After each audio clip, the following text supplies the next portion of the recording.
But Donald Trump saying, poor little Marco Rubio had a bad night. I know it was a very tough night for Marco Rubio. He had a tough night, but he worked hard. He spent a lot of money. He is a lightweight, as I've said many times before. Yeah. And Rubio, for his part, said, well, you know, they'll talk about rallying behind the front runner. That's what we did with Mitt Romney. It ain't going to happen. Ain't going to happen with Donald Trump. In most of these campaigns, you have a front runner, and at this point, you would have people coming around and saying, all right, it's time to rally around the front runner. That will never happen with Donald Trump. We have the opposite. Yep, have the opposite. And Ted Cruz, for his part, Ted Cruz saying, okay, I'm the guy. I won Texas. I'm the guy who can beat the Donald. After tonight, we have seen that our campaign is the only campaign that has beaten, that can beat, and that will beat Donald Trump. So when it all shook down on the Republican side, and you got to say the Republican side was the more exciting side of the evening, Donald Trump won 7 states: Massachusetts, big one for him, Alabama, Tennessee, Georgia, Virginia, Arkansas, and Vermont. Ted Cruz won 3 states: Texas, Oklahoma, and Alaska. Alaska wasn't decided until sometime early this morning after we had left CNN. When I was getting in, yeah. And Marco Rubio won the caucuses in Minnesota. John Kasich won zip. Ben Carson wasn't even. John Kasich, we talked a little bit about because he was very close to second in Vermont and almost won Vermont. Ben Carson wasn't even part of the conversation last night. Didn't even show up on the boards at all. I'm sure he did not win one single delegate because he was below the threshold.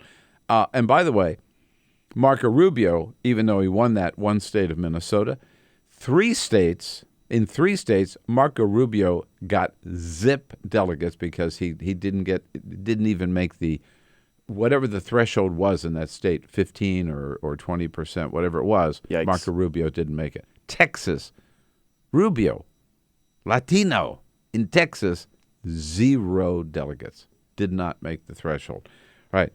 So that was the Republican side. On the Democratic side, Hillary had a really big night. As expected, she swept the South, Alabama, Tennessee, Georgia, Arkansas, Texas, and Virginia. But she also won, and this was a big win for her, she won the state of Massachusetts.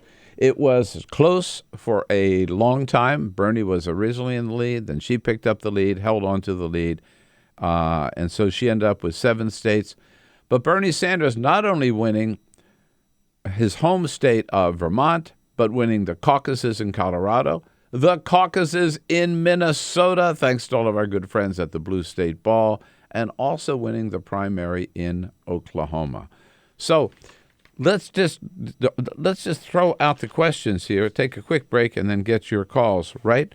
So, number one, a lot of people were saying this is the end of the road for Bernie. I don't think so. I think there's good evidence why it is not. But let's ask that question. Is it over for Bernie? Who would be the better Democrat to run against Trump, Hillary, or Bernie? 3, how does the Republican Party unite behind Trump? Do you think they ever can? Will they ever?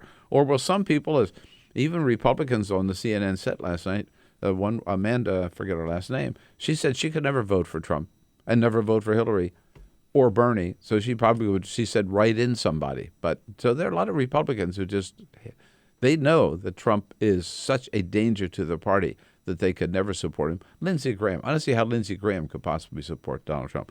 But I asked that question, could the GOP ever unite behind Donald Trump? And then, how do Democrats run against Donald Trump? Lots to talk about. 866-55-PRESS, you know our toll-free number. And if you were up all night like I was, you still want to talk about it this morning. Let's go. your place to talk about the 2016 election. This is The Bill Press Show.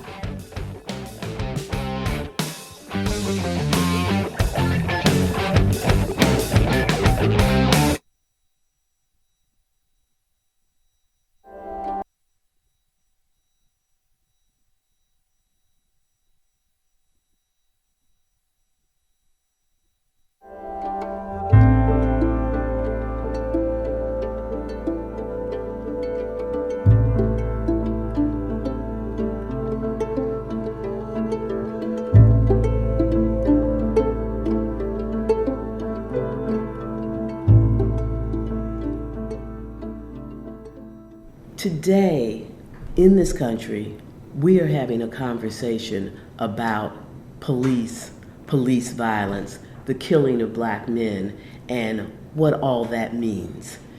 It is sad that this is happening and that every day there's a new incident to cause us to keep thinking about it and talking about it. But it is extraordinary that the American people are having to deal with this every day, whether you're watching CNN or MSNBC, Fox, or ABC News. All the news channels are talking about police violence and what does that mean against black people. Many people probably look at that, certainly have looked at it in the past, and they have said that these poor black men are doing bad things, and that's why they are ending up in confrontations with police without any understanding of their lives of these poor black young men. Part of what has been going on for decades is that poor black people live in communities that suffer from hyper surveillance of the police. The police are more likely to be in their communities. The police are more likely to arrest them.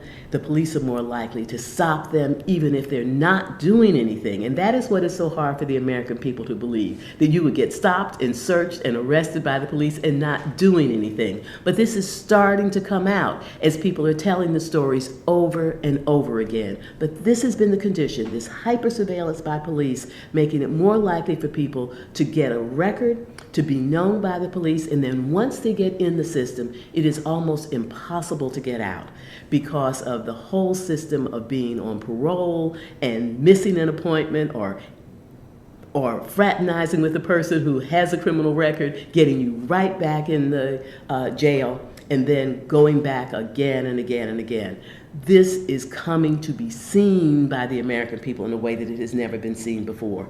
But why are people in these communities in the first place? That's getting peeled away. People are there because of housing discrimination. They are there because this is the only place where affordable housing can be found. They are there because that's where their families live, and people are drawn to being in communities where they are comfortable. The combination keeps people in these low-income communities where they are an easy target for hyper-surveillance and then everything that comes from it.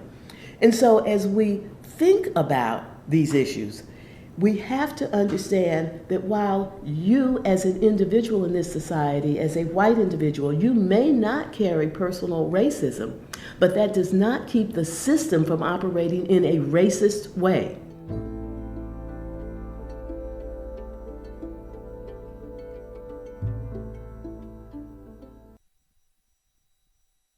I grew up in the housing projects of Cleveland. I didn't even know that life could be any better than it was. Education for me has been a way to get away from the agony of what was normal life. I want to be able to impact the community, not just look back on where I came from, but to reach back to where I came from and pull some people up with me. My name is David, and I am your dividend.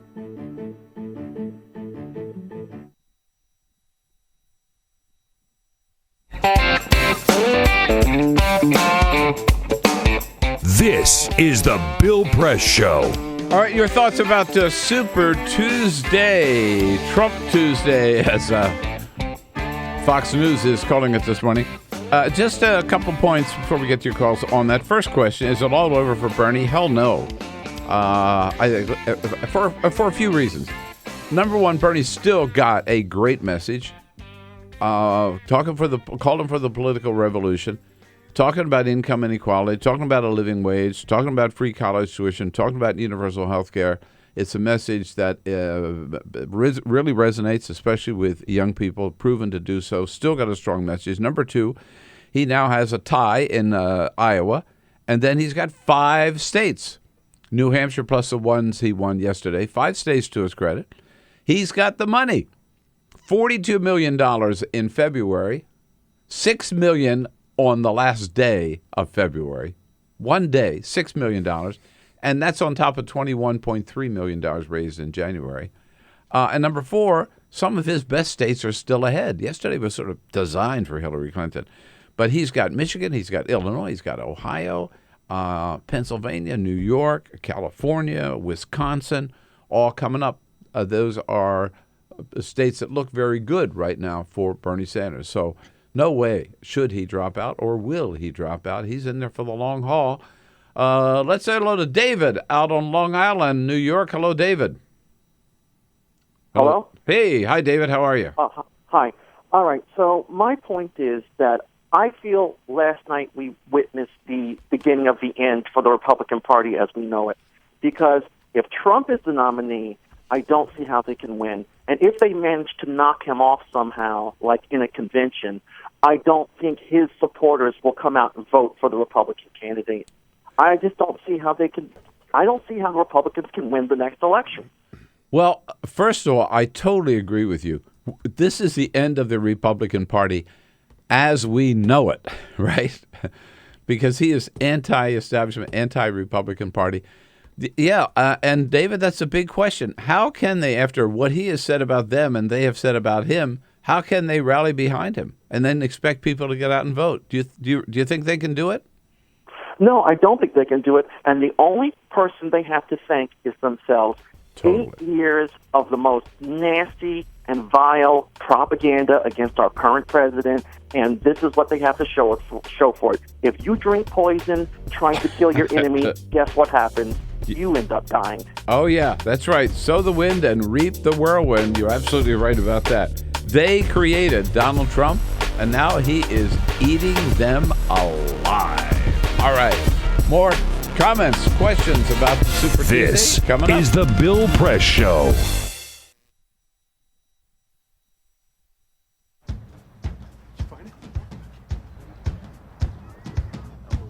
You taught him how to hit a baseball. Just like that. Say hi! How to hit a receiver. Nice. The strike zone. The net. You taught him how to hit the upper corner.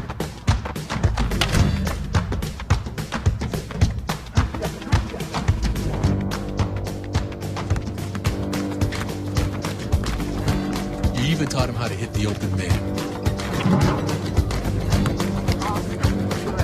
But how much time have you spent teaching him what not to hit?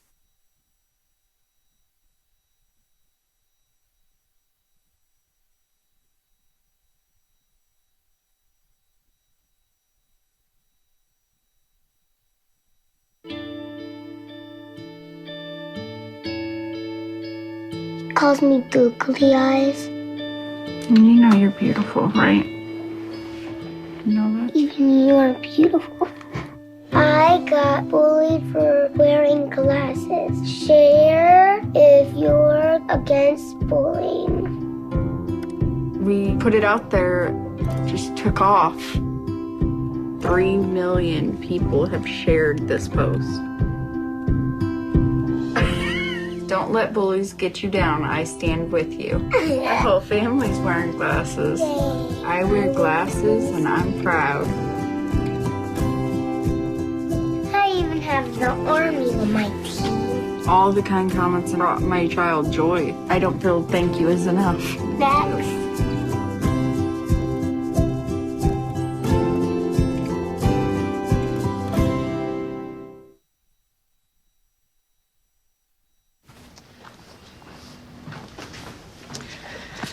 All right. I know this isn't any fun to talk about, but we should. Okay.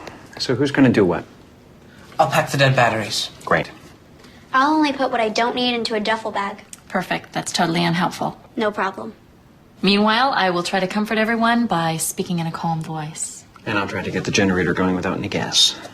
Oh, let's not forget the cell phones, which probably won't work. Right. And who is going to handle supplies? I can forget to do a list for us. Thanks, pal. Well, I think we couldn't be any less prepared. I'm proud of you guys. Talk to your kids about who to call, where to meet, what to pack. Visit ready.gov/kids for tips and information.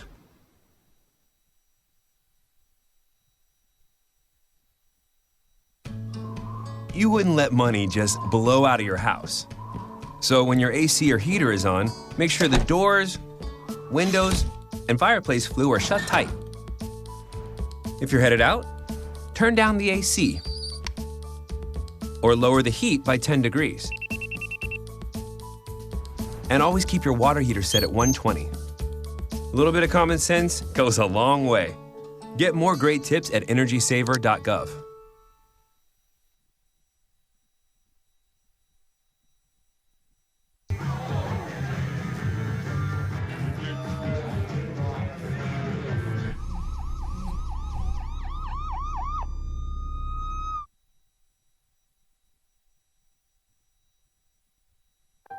I wanted to find a bank with a purpose. I wanted to find a place that would take my money and not use it to cause the financial crisis, but to fix the financial crisis and to help end income inequality.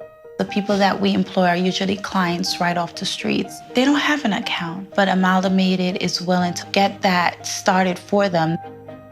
Their reputation of supporting the working man, I think, speaks for itself. This is a bank that cares for their customers, and I appreciate that. We were able to access a construction loan through the bank's programs, and that loan has helped us house 28 families in the community.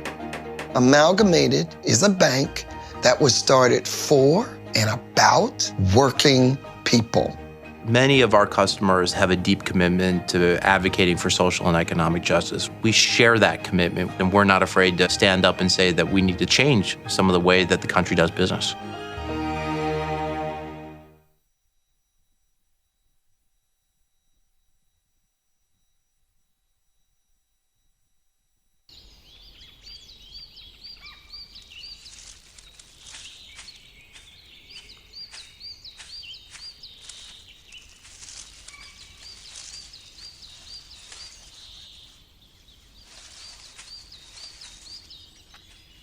At Earth Justice, we defend the environment in the courtroom. Join our fight. When you take a seat, you take a stand. Earth Justice, because the Earth needs a good lawyer.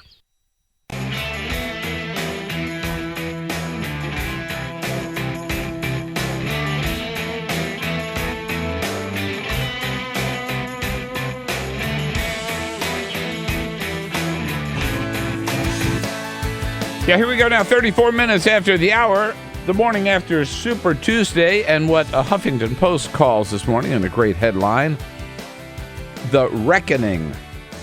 That's W-R-E. The wreck that the Republican, pardon me, the Republican Party is today after Donald Trump just ran the table just about yesterday. Yeah, he didn't get all of the states. Ted Cruz picked up 3, including Alaska. Can you imagine? Sarah Palin couldn't even deliver Alaska for Donald Trump. That's a good point. That knocks her out of a cabinet post. It sure does. Right. And Marco Rubio winning the caucuses in Minnesota. Can't be too angry at the people of Minnesota because the Democrats did give Bernie a great big win in Minnesota. So what's it all mean? Does Bernie still have a shot? Damn right. Who's the better one to run against Donald Trump, Hillary or Bernie? And will Republicans ever be able to get their stuff together and rally behind Donald Trump? And do you think the American people are dumb enough or tolerant enough to even, I mean, is it even possible that Donald Trump could be the next president of the United States? 866-55-PRESS. There's a scary thought. Let's go to Chicago. WCPT. Hello, Pam.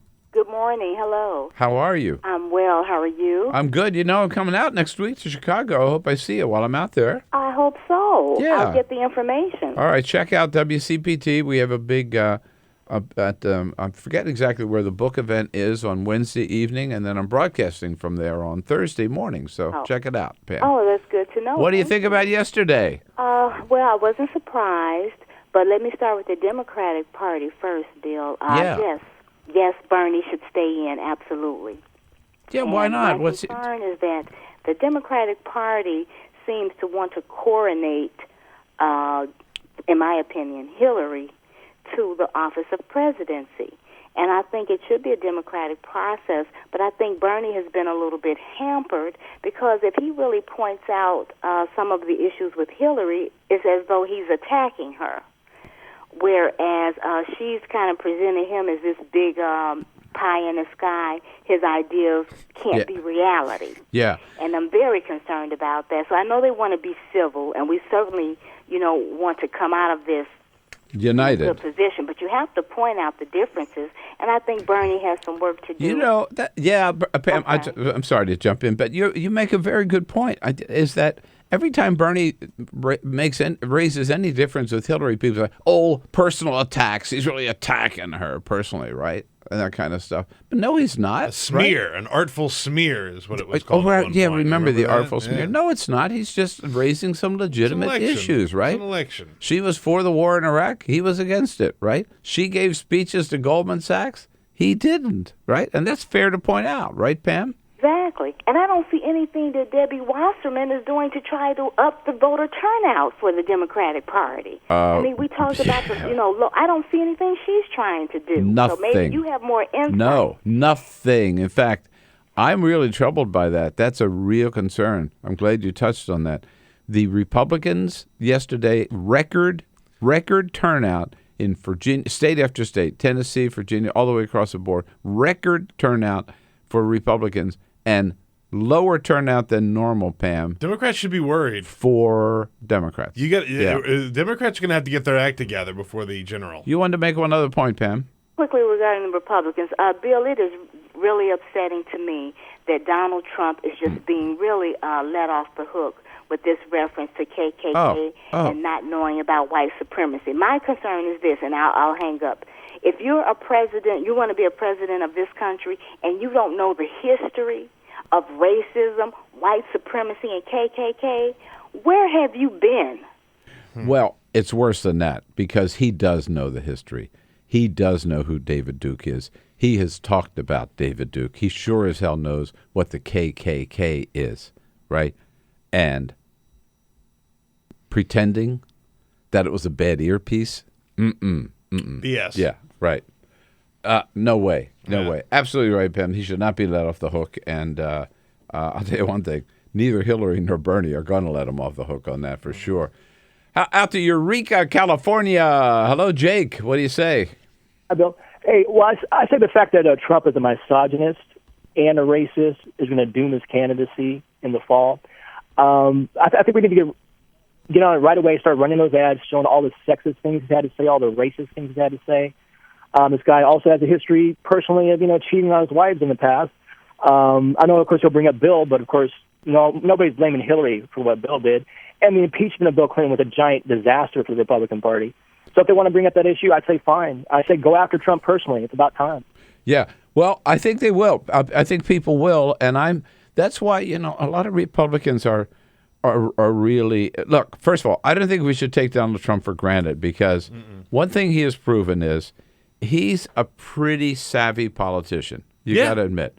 And he's grown into that role. He has. And so I don't want to say he'd be easy to beat, but certainly Republicans are scared to death because they think with Donald Trump that he will that cause them to lose not just the White House, but the Senate for sure, and God knows how many legislative seats or governor seats are down ballot tickets. So You're right. I don't. The Republicans are scared to death about, not all of them, but establishment Republicans certainly. People who've been around the Republican Party who hold office today are scared to death that they may have to say, well, he's the Republican nominee, so I'm going to have to vote for him. Both Paul Ryan and Mitch McConnell yesterday had to come out and say something about bigotry existing within the Donald Trump campaign. By the way, yeah, that was really something. Like Paul Ryan has tried to stay. He decided he was just going to stay out of the primary, not take a position. But here he is yesterday after Donald Trump's KKK comments. Paul Ryan just saying, we cannot be. People cannot see the Republican Party as the party of the KKK. If a person wants to be the nominee of the Republican Party, there can be no evasion and no games. They must reject any group or cause that is built on bigotry. This party does not prey on people's prejudices. Yeah, well said, Paul Ryan. Yeah, well, guess what? You may have Donald Trump as your nominee. Up in Massachusetts last night, going for Donald Trump and Hillary Clinton. That was a big state, would have been a big win for Bernie. Hillary took it away from him. Elizabeth Warren never took a position in the race. Oh, that's right. Jeff is calling from Boston. Hi, Jeff. Hi, Bill. What happened up there? Well, it was a close race, and it was expected that it would be a close race. But I'm, as to Paul Ryan's comment about racism and bigotry, they can't be part of a racist bigotry organization and be a Republican candidate unless it's a Republican Southern strategy. Good point. Right. And I agree with what you said earlier, that Donald Trump is the epitome of what the Republican Party has wanted. The chickens have come home to roost, and they're the ones who got to deal with it. The other thing I'd like to say, Jeff, just on that point here, and I'll let you go on. But this is what the Tea Party, all this tolerance of the Tea Party, right, or celebration of the Tea Party, and this anti-establishment, shut down the government, and that whole thing. Now this is what they created, a Donald Trump, right? Well, they created that, and they've created for 35 years. They've had they've whipped up the racists in America with their Southern strategy. They've said that all the welfare goes to black people. That and that's not even true either. And so they've whipped up this hysteria against anybody who's not like them. All these dog whistle words that you hear from them. Yeah, and the other thing, I'm not so sure because of the record turnout in the Republican victories by Trump. I'm not so sure the Democrats are going to win. And they've done everything they can, but this is such a, I don't know what to say, Bill. I'm rather disheartened, and I'm a retired Teamster, and I was an activist when I was in my union, and this is just ridiculous. Donald Trump is the perfect pro-fascist candidate, and he doesn't seem to be wilting. Now, even tweeting out Mussolini last week. Jeff, excellent points. But you're right to be concerned. I made this point last night on CNN that Democrats are running around. In fact, one of the Democrats, I forget, Bakari Sellers from South Carolina, made the point that Donald Trump is going to be the greatest get out the vote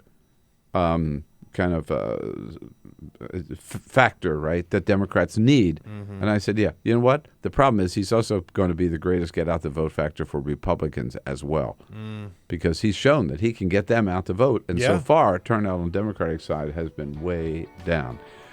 We got it. David Jackson standing by from USA Today. Thanks for all the calls. We got a lot more time ahead and a lot of time for a lot more calls on Super Tuesday. We'll be right back with David Jackson. Connect with The Bill Press Show on Twitter. Follow us at BP Show and tweet using the hashtag WatchingBP. This is The Bill Press Show.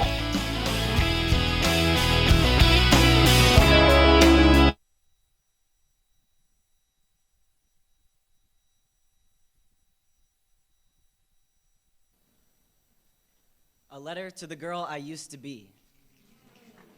Dear Emily, every time I watch baseball, a voice I no longer recognize whispers, "Ethan, do you remember?" when you were going to be the first girl to play in the Major League Seattle Mariners rally cap. But to be honest, Emily, I don't. Dad told me that like it was someone else's bedtime story. But I do know you had that drive. Didn't let anyone tell you to wear shorts above your knees. Didn't care if boys thought your hair fell on your shoulders just right, but with girls, sleepovers meant the space between your shoulder and hers was a 6-inch fatal territory. The year you turned 11 was the first time you said out loud that you didn't want to live anymore.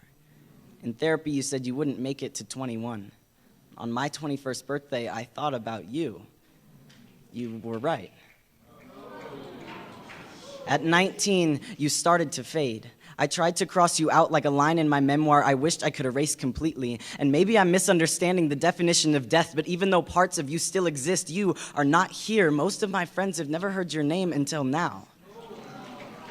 I've been trying to write this letter for 6 months. I still can't decide if it should be an apology or not. But now you will never hear Emily Smith announced at a college graduation. Get married. Give birth. When the prescribed testosterone started taking effect, my body stopped producing the potential for new life every month. I thought about your children, how I wanted them too.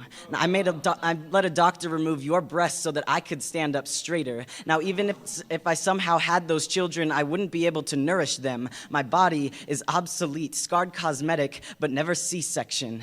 I was 4 days late. They will never be grandparents. I was 1 week late. They will never hold their lover's sleeping figure. I was 11 days late. They will never breathe in a sunset and a sunrise in the same night. I was 2 weeks late. They will never learn to jump rope. I was 3 weeks late. They will never shout, "Watch, Mommy, watch me on the slide." I was 2 months late. A piece of us will never wrap their arms around our leg for comfort, but just to keep them from falling down. And I am sorry that this process is so slow, and all you can do is wonder if you ever had a place. You did. You still do. Don't forget that. Yours, Ethan. P.S. I never hated you.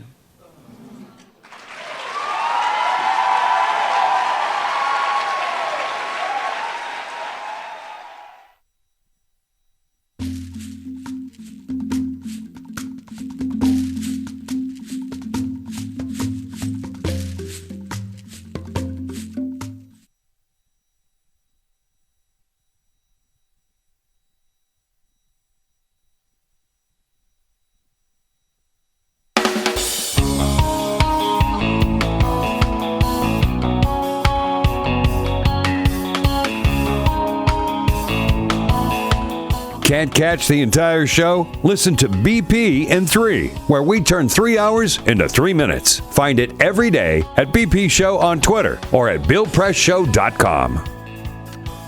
Here we go, 11 minutes before the hour. You know how it is when you're covering Super Tuesday. You stay up late waiting for results, then you stay up even later writing your story, and then you hit the waffle shop. Yep. And it's the best place in D.C., Bill. You know that. I know that. David Jackson, USA Today. If it's not Charleston, the Waffle Shop in Charleston, South Carolina. Waffle House. Waffle House. I'm sorry. It's a Waffle House, rather, in Washington, D.C. Well, hello, David. It's good that you're home for a day or so. I guess so. You know, working out of the office makes me nervous, but I got through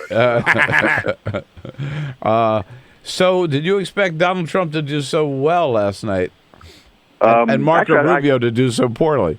The latter I expected. Frankly, I thought Trump would do better. I mean, I think what you'll hear from the other campaigns is that he underperformed. I mean, we did 7 wins to 7 wins, but the one in Vermont was very narrow, and Rubio's going to argue that if it weren't for John Kasich, he'd have beat him in Virginia. So the Trump success didn't surprise me, nor, frankly, Rubio's lack of success.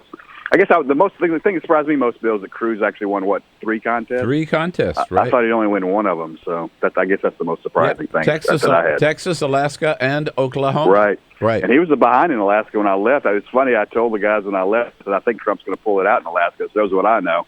Ted Cruz passed him while I was sleeping and scored his 3rd win. Yeah, and just a couple of days ago, everybody was saying ever since the last debate, right? The establishment was coalescing behind Marco Rubio, and Ted Cruz was sort of the also-ran. and then suddenly he goes out and picks up 3 states, and now the scenario seems to have changed completely.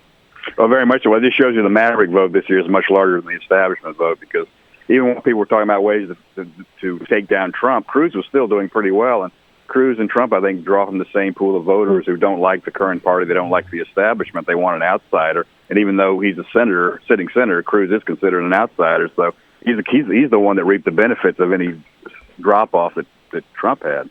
And one thing that was pretty clear last night, Marco Rubio's not getting out before Florida, and Ted Cruz is certainly not getting out, right? Nor is Ben Carson nor John Kasich. So does that mean Donald Trump's the nominee? Maybe. It may also mean that Donald Trump won't have enough delegates on the first ballot to secure the nomination. So John Kasich's also staying in. If he wins Ohio, that's a winner-take-all state, and that's a bunch of delegates. Florida has 99 delegates. So, I mean, I think Trump's certainly in the driver's seat. He's certainly the favorite for the nominee. I think the best that his opponents can do now is to stop him from winning on the first ballot and try to throw the convention open. Right. Boy, imagine that. Yeah. It's hard to, they haven't had a second ballot since, 1952. It's very hard to imagine. Right. On the Democratic side, David, did Bernie Sanders do well enough, do you think, to stay in the hunt? I'm sure he feels like it that way, but I was just looking at the delegate count, and some people have Clinton over 1,000 delegates. She's got like a 700 delegate lead over Sanders. So given the fact that the super delegates play such a big role in the Democratic Party, I think she's still the overwhelming favorite, but Sanders indicated last night he's going to keep on keeping on.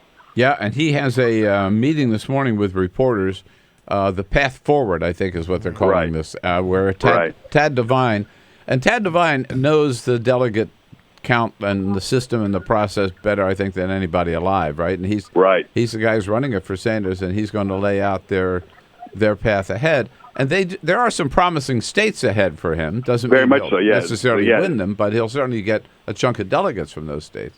Yeah, right. And I think one of the things Tad and Bernie himself is they're trying to put pressure on superdelegates to withdraw their nominations of Clinton and not make a decision until the convention rolls around. I don't know how successful they're going to be with that. Another thing is going on, Bill, I don't know if you've heard this, but the Sanders campaign is kind of pressuring reporters not to report the superdelegate commitments because they're saying, well, it's not official yet until they actually cast their vote. So if you take that away, the race is much closer, but it's hard not to see that, given the fact that Clinton has such overwhelming support among those delegates. Yeah, no, I know they are, and CNN mentioned that last night. John King mentioned it. I've got it written down here somewhere in my notes from last night. Hillary has about 468 super delegates that have announced that they are for her, right? And if you subtract those from her total, she and Bernie she's well ahead, but much tighter. Yeah, much tighter. All right, David. Have a good breakfast. Thanks for taking time out for us. See you, bud. All right. Thanks, Bill. Appreciate it. The Waffle House, David Jackson, USAtoday.com. Your progressive headquarters for the 2016 election. This is The Bill Press Show.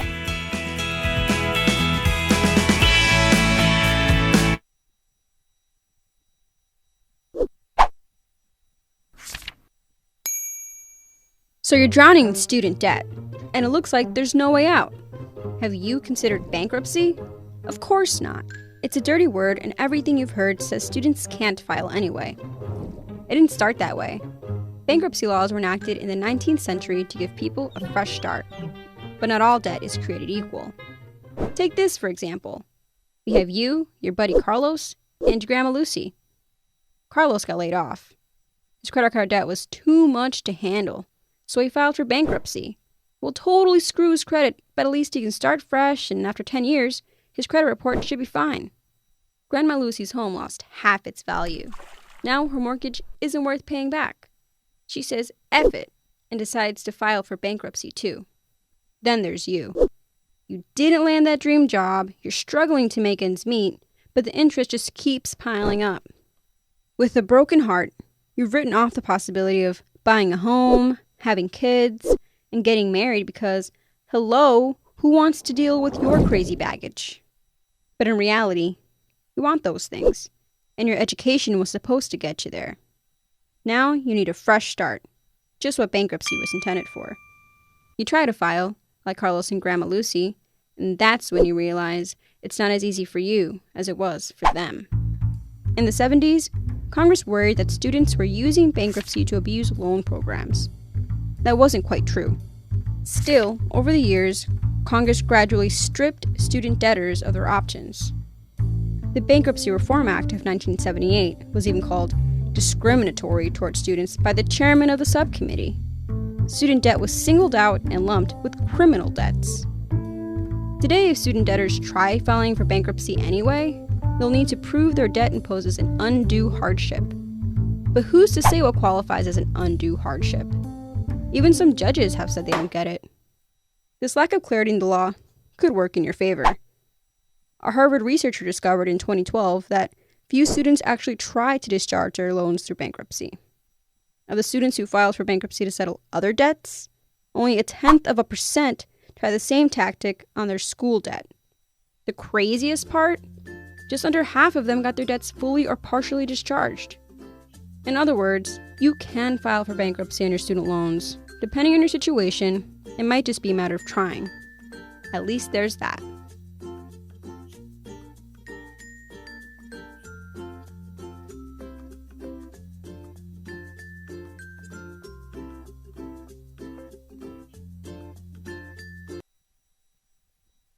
The average text takes your eyes off the road for nearly 5 seconds. At highway speeds, that's enough time to travel the length of a football field.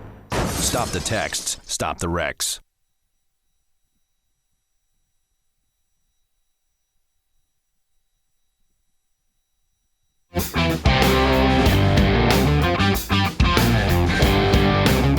This is the Bill Press Show. Cameron Joseph on top of the next hour. Yes, Peter? indeed. You know, next hour we're going to talk about the president's schedule, but I'm going to give you a little bit of a preview because today is the day that he's going to welcome the Alabama Crimson Tide to the White House. God. Yes, indeed. National champions. So the most powerful, most respected man in the entire country, Nick Saban, is going to get a chance to meet Barack Obama. So that's very exciting for I me. see. Yeah. Oh, yeah. Mhm. Yeah. Will they play Hail to the Chief when he walks in or when the president walks in? I just want to hear Barack Obama say "Roll Tide." I think we'll hear that today. You know you will. You better. Right. Bill, give your Secret Service friends a heads up. Peter Ogburn's coming to the White House. I'm going to go. Yeah, I'm going. Are you going? Yeah, all right. I'm gonna go. Good, man. All right. Roll Tide. Roll Tide. This is the Bill Press Show. All right, guys, I want to take the last part of the day to change our focus and talk a little bit about water. There's rivers, there's lakes, there's huge oceans. You get thirsty, you just go and you get some water, right? We rely on rain for our water. We even rely on snow. But what if it doesn't rain? What if it doesn't snow? We have to get the word out about water conservation. I want you to tell your parents, your friends, your neighbors, how important it is to save water. It's up to you guys to save the planet. All right?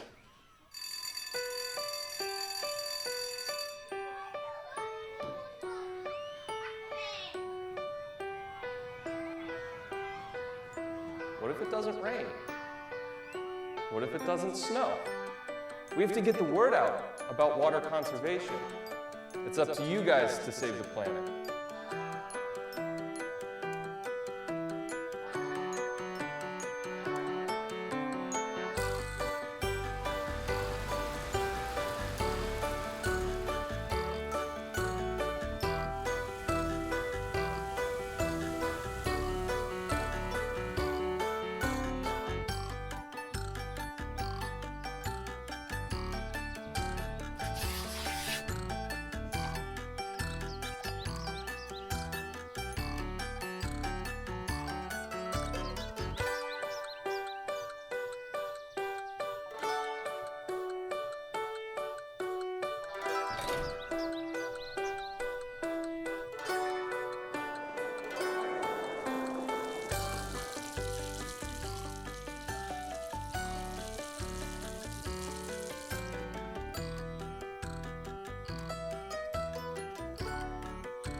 Hi, I'm Mark LaFleur, and I produced the short film you just watched called Aquaforce. California is experiencing one of the worst droughts it's ever had, and now, more than ever, it's important for everyone to do their part to help conserve water.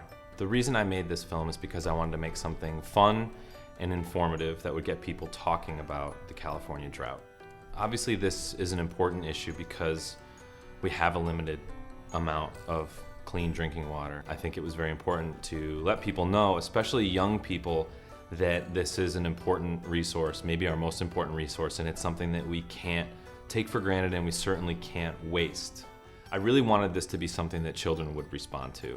The kind of thing that any kid anywhere in the world, no matter what language they speak, could understand the story and be entertained by it and leave it knowing that this is something important, that if they didn't already know about this, that it's now going to be a part of the way that they think about water, the way that they live life, and that it's something that they'll share with their friends. The fact that they watch this video once or twice and they immediately understand that water is important.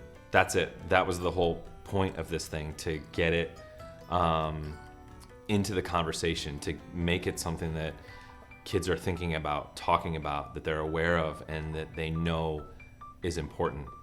This project was self-funded, so we relied on the support of our community to make it happen. It was pretty amazing to just have our neighbors, our friends, and our coworkers come together and volunteer their time and their homes and their kids to make this thing happen.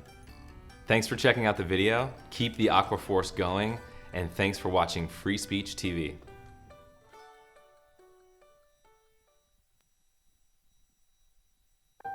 I wanted to find a bank with a purpose. I wanted to find a place that would take my money and not use it to cause the financial crisis, but to fix the financial crisis and to help end income inequality. The people that we employ are usually clients right off the streets. They don't have an account, but Amalgamated is willing to get that started for them. Their reputation supporting the working man, I think, speaks for itself. This is a bank that cares for their customers, and I appreciate that. We were able to access a construction loan through the bank's programs, and that loan has helped us house 28 families in the community. Amalgamated is a bank that was started for and about working people. Many of our customers have a deep commitment to advocating for social and economic justice. We share that commitment, and we're not afraid to stand up and say that we need to change some of the way that the country does business.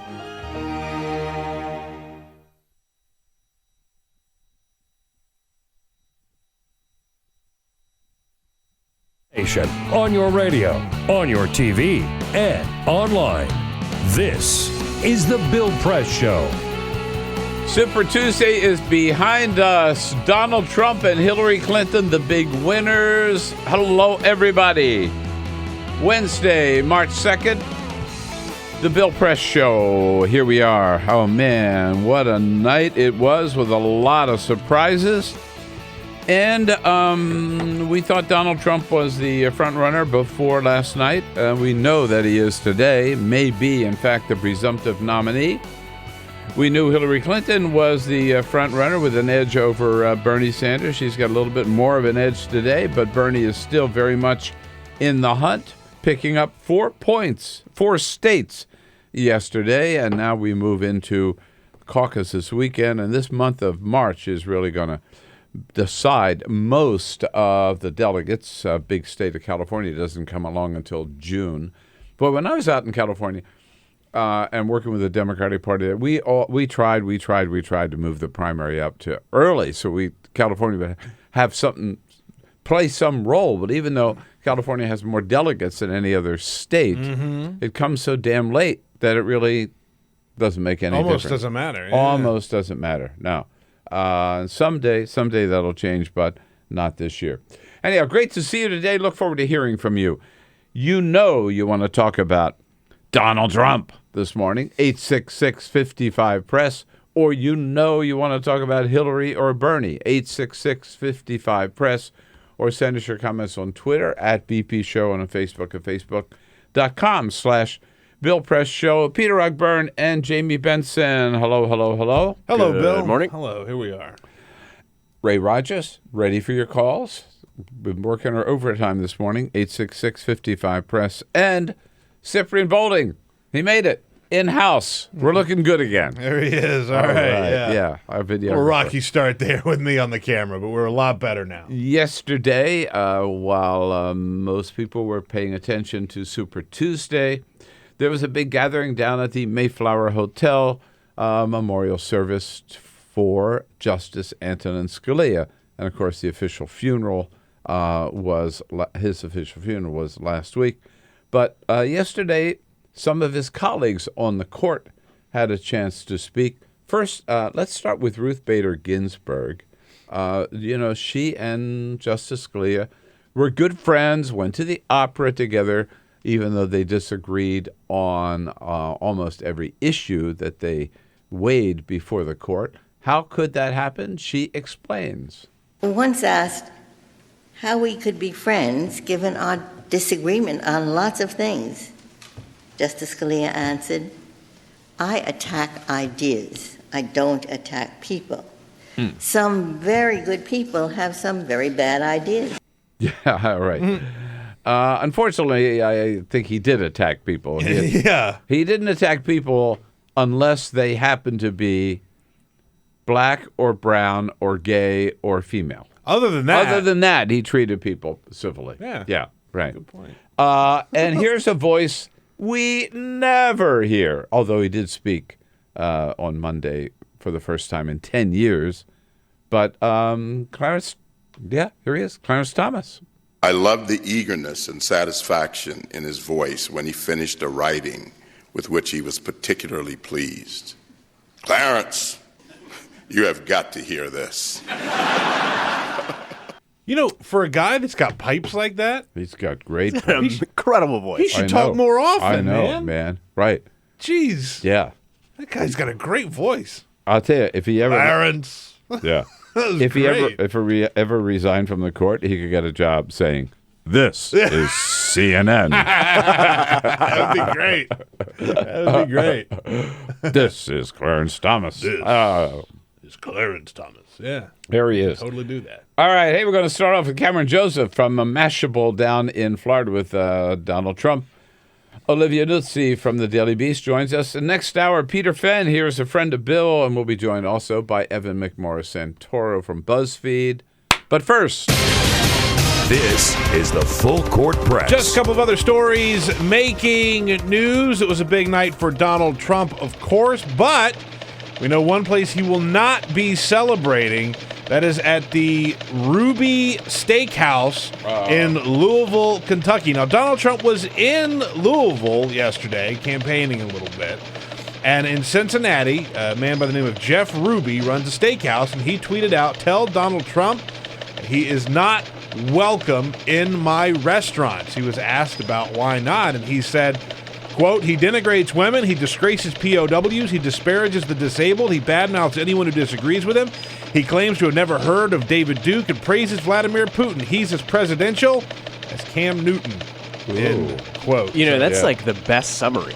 Yeah, it really. I mean, if you here is who Donald Trump is. This is who Donald Trump is. So he was not allowed. He would have been barred. Donald Trump didn't try and go. I'm glad you did that story just to hear you say Louisville. Because yesterday when he was there, and I was on the air, and every reporter from down there, they were there, and they kept saying, "We're here in Louisville." And I kept saying, "No, come on, Louisville. Louisville. Come on now. Big announcement yesterday that the Rolling Stones are going to be playing a very special concert. March 25th, they're back, and they're going to be playing a big concert specifically on this date in Havana, Cuba. March 25th. Cool. Mark it down. They're playing at the Ciudad Deportiva 3 days after Barack Obama visits Cuba, right? We know he's going to be there as well. So it's going to be a giant concert. Headlined by the Stones. Well, how many times have they come back? My God. Yeah. I mean, these guys were old 20 years ago. I know. Yeah. Good for them, I guess. They're older than the Buena Vista or the Buena Vista Social Club. Yeah, they should get them together to play to open up for them. And yesterday, what a day for Scott Kelly, astronaut Scott Kelly. is home. No. Yeah, he landed home yesterday. He's been in space for 340 days. No. He came back. Really? Yeah. I mean, Why don't we know that? This was the plan. What did you say? Why don't I know that? Why I'm don't we telling know you. that? I'm telling you. I mean, here it is. This is where you're learning it. What? I didn't see it on TV. Did you watch TV yesterday, though? To be fair, I mean, it was all on other stuff. TV. That's yesterday. right. Yeah, right. Ultimate card pulled. He landed in Kazakhstan. Again, he was in space for 340 days with a Russian astronaut, Mikhail Kornienko. They were both up there for 340 days. Part of the reason they wanted to see the effects that long-term No, I exposure did to up there space. for almost a year, but Yeah. I didn't know he'd come back. He's back. Got here yesterday. The good news is you're back to Earth. The bad news is you landed in Kazakhstan. Yeah, right. Yeah, it's exactly. Yeah. I love the mule-drawn rocket ships that they have in Kazakhstan. Yes, indeed. He was in full form yesterday, introduced by Chris Christie at his, it wasn't a rally, it was a news conference. Donald Trump finding a way to do something different last night. Cameron Joseph has been on the Trump trail and joins us on our news line this morning. Hey, Cameron, did you get any sleep last night? A few hours when I can squeeze it in. Not too bad. Huh? No, good. What the hell? So what is the story with Trump? Do you believe he is now the nominee of the Republican Party? I think that we are looking at a very shrinking time window on which the Republicans can stop him. I don't think this is over yet. I think if we don't see somebody not named Donald Trump winning big states before St. Patrick's Day, he is going to be the nominee. And I think that's the time window Republicans are reasonably working with. We saw some minor cracks in the Trump coalition last night. He won 7 states out of 11, which is huge, but he won 7 states, which means that in 4 states he didn't win. And granted, one of them was Ted Cruz's home state, one of them was right next to that. And then the other 2 were caucuses, which are weird and quirky in areas that Donald Trump has been struggling with Yeah. in the beginning. But, the fact that he got beat at all is the story here, and the fact that that's the story here is pretty notable in and of itself. So if there is a path to beat him or a possibility, who could do it? Ted Cruz says, I'm the only one because I've won 3 states. And Marco Rubio, whose specialty seems to be turning nothing into something, right? Now has, however, 1 win under his belt. Which of the 2? Or is it Kasich? I think that's a real question, and they're both starting to argue the convention that they'll be able to do it. Nobody gets the needed number of delegates, and then they go to a convention fight. The problem is, I haven't been doing this forever, but I've been doing this long enough to know that when a candidate starts arguing, I might not be able to get the majority of delegates, but I'll be able to keep the other guy from getting a majority and somehow manage to win in the convention, that's usually a candidate that's on his last legs and has some arguments for who likes him, but not enough arguments for, how to bring the party together. And this is a different year. People in the party really do hate Donald Trump, enough of them that they might actually be able to rally together to stop him. But it doesn't matter that much in a couple of weeks because these states are going winner take all. And if Donald Trump is winning, he doesn't even need to win a majority of states from here on out. So he's got a delegate lead. If he's winning close to a majority of states, and so far his coalition has proven pretty solid in terms of the types of voters coming out for him. Now, he's going to be the nominee walking away. Yesterday, as a sign of his cockiness or confidence, he wasn't in any Super Tuesday state yesterday. He was in Kentucky, right? So in Ohio, which is he's ready to knock John Kasich on his butt. He could very well do that. I think it's part of that is a sign. Because Hillary Clinton was in Florida. I think Hillary Clinton and Donald Trump both have one eye on the general. On these states that are. Well, they certainly have an eye on some of the next states that are coming up. Yeah. And then the question is, and we batted around a lot last night on the air, is will the Republican Party, particularly the so-called establishment party, ever be able to rally behind Donald Trump and present a united front? And Paul Ryan, you reported on Paul Ryan's comments yesterday, which would seem to indicate Donald Trump's just not going to have a lot of Republican support. Yeah, I don't know if you saw Trump's response during the press conference I was at. But, he basically said, look, I'm sure I'm going to get along great with him. And then the line was and if I don't, he's going to pay a big price. Yes. Which is, here we have the likely nominee of the GOP threatening the House Speaker. And that was barely a blip in the news cycle. We were really through the looking glass here.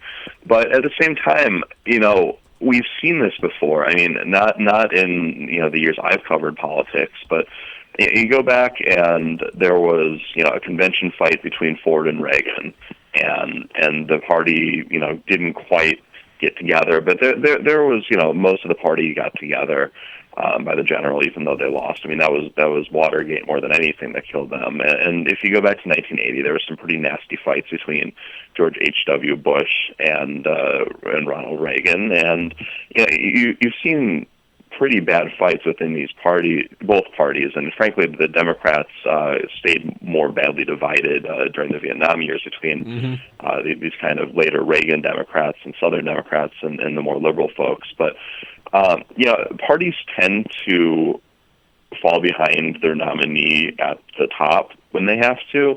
The voters don't always, and that's really the big worry for the Republicans. At the same time, these are the Republican voters now. I mean, this is kind of you reap what you sow. They've spent 35 years, or more than that, since Richard Nixon's Southern strategy, getting these voters in their camp, and all of a sudden these voters are in control of the party, and that's horrifying. These Republican elites that thought they still could control these people, and they can't anymore. All right, now you were there last night at that news conference.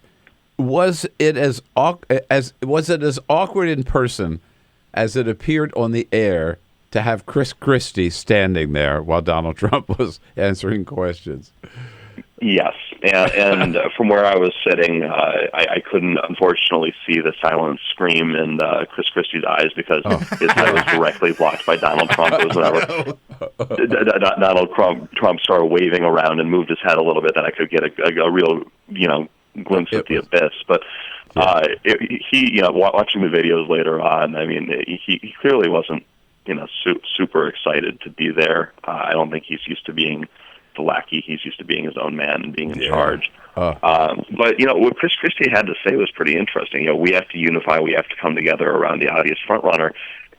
Frankly, if you're just looking at the numbers and you're looking at who this is, you put aside Donald Trump. I mean, this guy is walking all over, and the fact that so many people are resistant to him, both officially and somewhat in the base, it is kind of remarkable considering how well he's doing and how big he's winning. And, the Republicans who think he's a Manchurian candidate have got to figure out very quickly how to explain that to their voters because they're running out of time. Yeah, absolutely. Wow. What a wild ride. And you're right in the middle of it, Cameron. Miss seeing you in studio, but good to connect by phone. We'll see you when you're back in town. Yeah, great to talk to you guys. All right. Thanks so much, Cameron Joseph. One of our good buddies, senior political writer at Mashable. Get social with Bill Press. Like us at facebook.com/Bill Press Show. This is The Bill Press Show.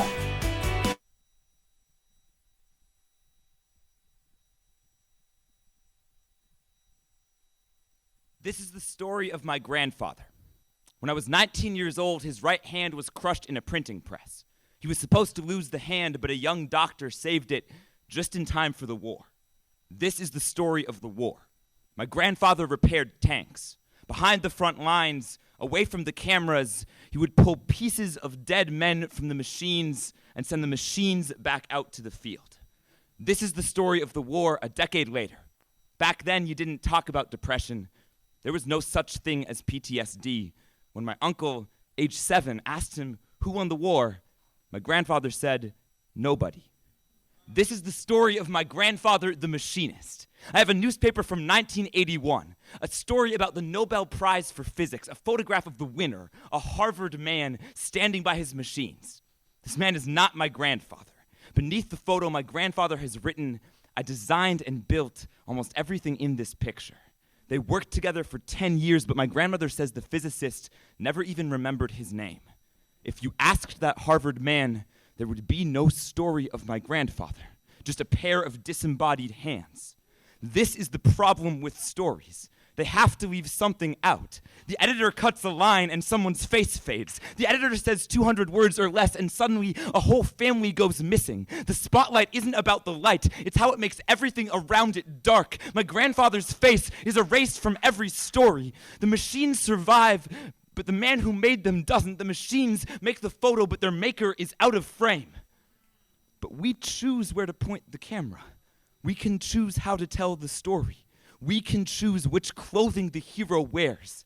I could tell you this is a story about a soldier, or I could tell you this is a story about the blue-collar man, but really, this is just the story of my grandfather. I did not know him. I was born too late, but my family tells me his name. Alfred Franzosa. I know that name might only live in this moment, that there are other stories with greater stakes, but still, I will tell you his name. I will repair this old machine. I will let my grandfather live again because I could not know him while he was living. Once, when he was younger than I am now, his right hand was crushed by a printing press, crushed by other people's stories. When it healed, he began to build. He used his hands to build tanks and his hands to build cradles. His hands were the last thing to touch dead soldiers and the first to touch his newborn sons. He built a good family, and that family built me, and now I use my hands to build his story. The story is not a eulogy. A eulogy seals the casket. A eulogy lets no air out. This story is a resurrection. Jesus was not resurrected by God. He was brought back by the people who told his stories. It does not take a miracle to raise the dead, to leave behind the tombstone and take the name with you.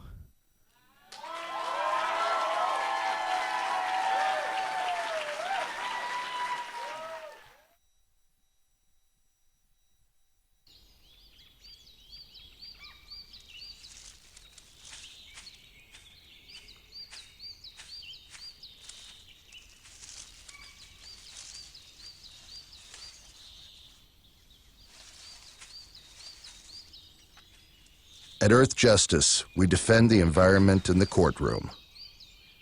Join our fight. When you take a seat, you take a stand. Earth Justice, because the Earth needs a good lawyer.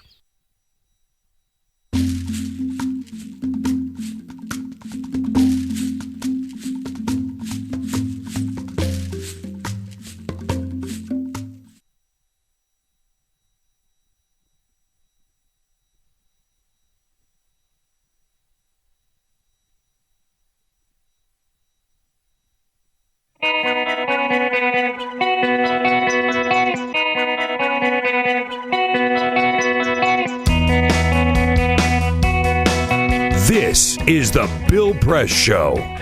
Here we are at 26 minutes after the hour. Olivia Nuzzi from Daily Beast here in studio with us for the next half hour. Talking all aspects of Super Tuesday here this Wednesday morning, March 2nd. Great to see you. And you know,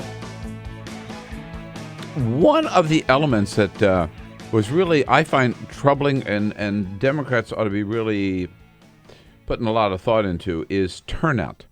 Among Republicans, and this has happened, this is just not one night.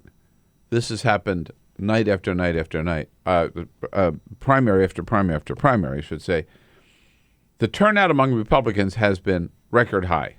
It was last night again. Yeah. In Massachusetts, in several states. I had them jotted down here somewhere. And yet, among Democrats, not record lows, but lower, a lot lower than the last time, well, the last big primary, which was in 2008. I do remember from Nevada, for example, there were 120,000 people turned out for the Democratic caucuses, 120,000 in 2008, 80,000 this year. If you take a look at Alabama, Arkansas, Georgia, Massachusetts, Oklahoma, Tennessee, Texas, Vermont, and Virginia, Democrats, 5.6 million votes were cast in those states. In the same states, on the GOP side, 8.3 million votes were cast. 8.3 million to 5.6. When you look at turnout, the numbers are there. It's not good for Democrats. Go figure, right? Yeah. And so the new voters are coming out on the Democratic side for Bernie, but not to the same extent that the new voters are coming out on the Republican side for Donald Trump, which I think should be sending a warning signal to Democrats that those who believe Donald Trump's going to be easy to beat because he will rally Democrats to get out and vote against him. You got to remember, Donald Trump has been winning primary after primary after primary because he can rally Republicans, particularly people who never voted before, to come out and vote for him. Voter turnout for Democrats, big problem. This is the Bill Press Show.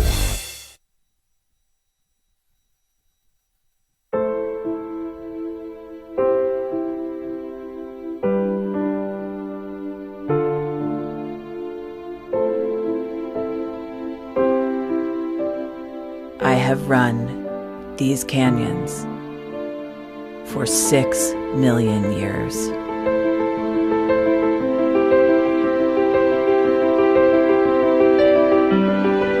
I have traveled from the Rocky Mountains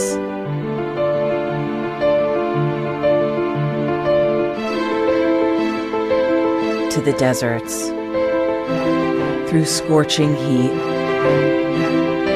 and freezing cold, from the land of the dinosaurs to fields of food.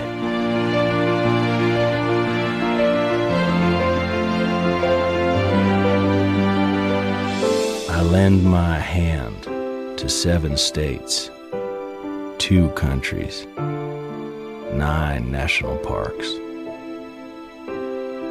and 36 million people across an arid West.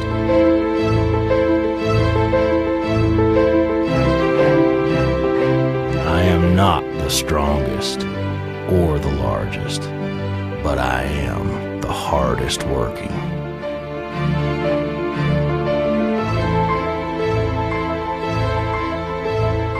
People love me. My playfulness, my beauty, my power,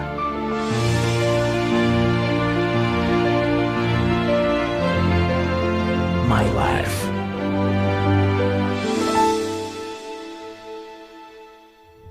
But I don't think I can offer any more. I am tired. I am tired, tapped, and tied.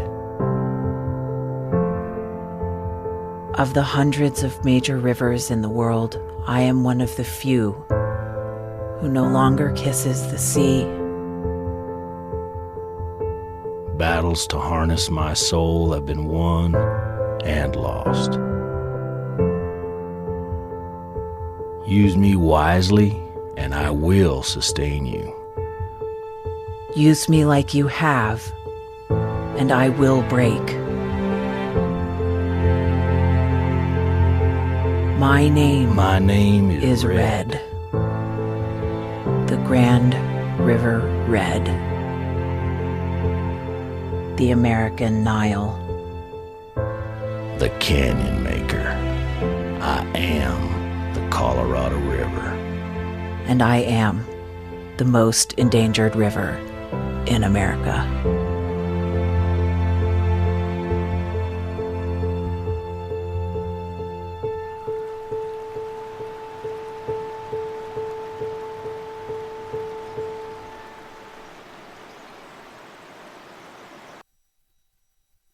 So, I'm kind of new here, but I've noticed a trend. My human does this funny thing where she goes around and gets all my toys, and then she hides them in that basket by the door. You know, but it's always the same basket, and it's always in the same place. And then she acts so surprised when I find them, but, you know, she's putting them in the same basket. Again. It's like, hello? That's where you put it last time. You were the worst at hide and go seek.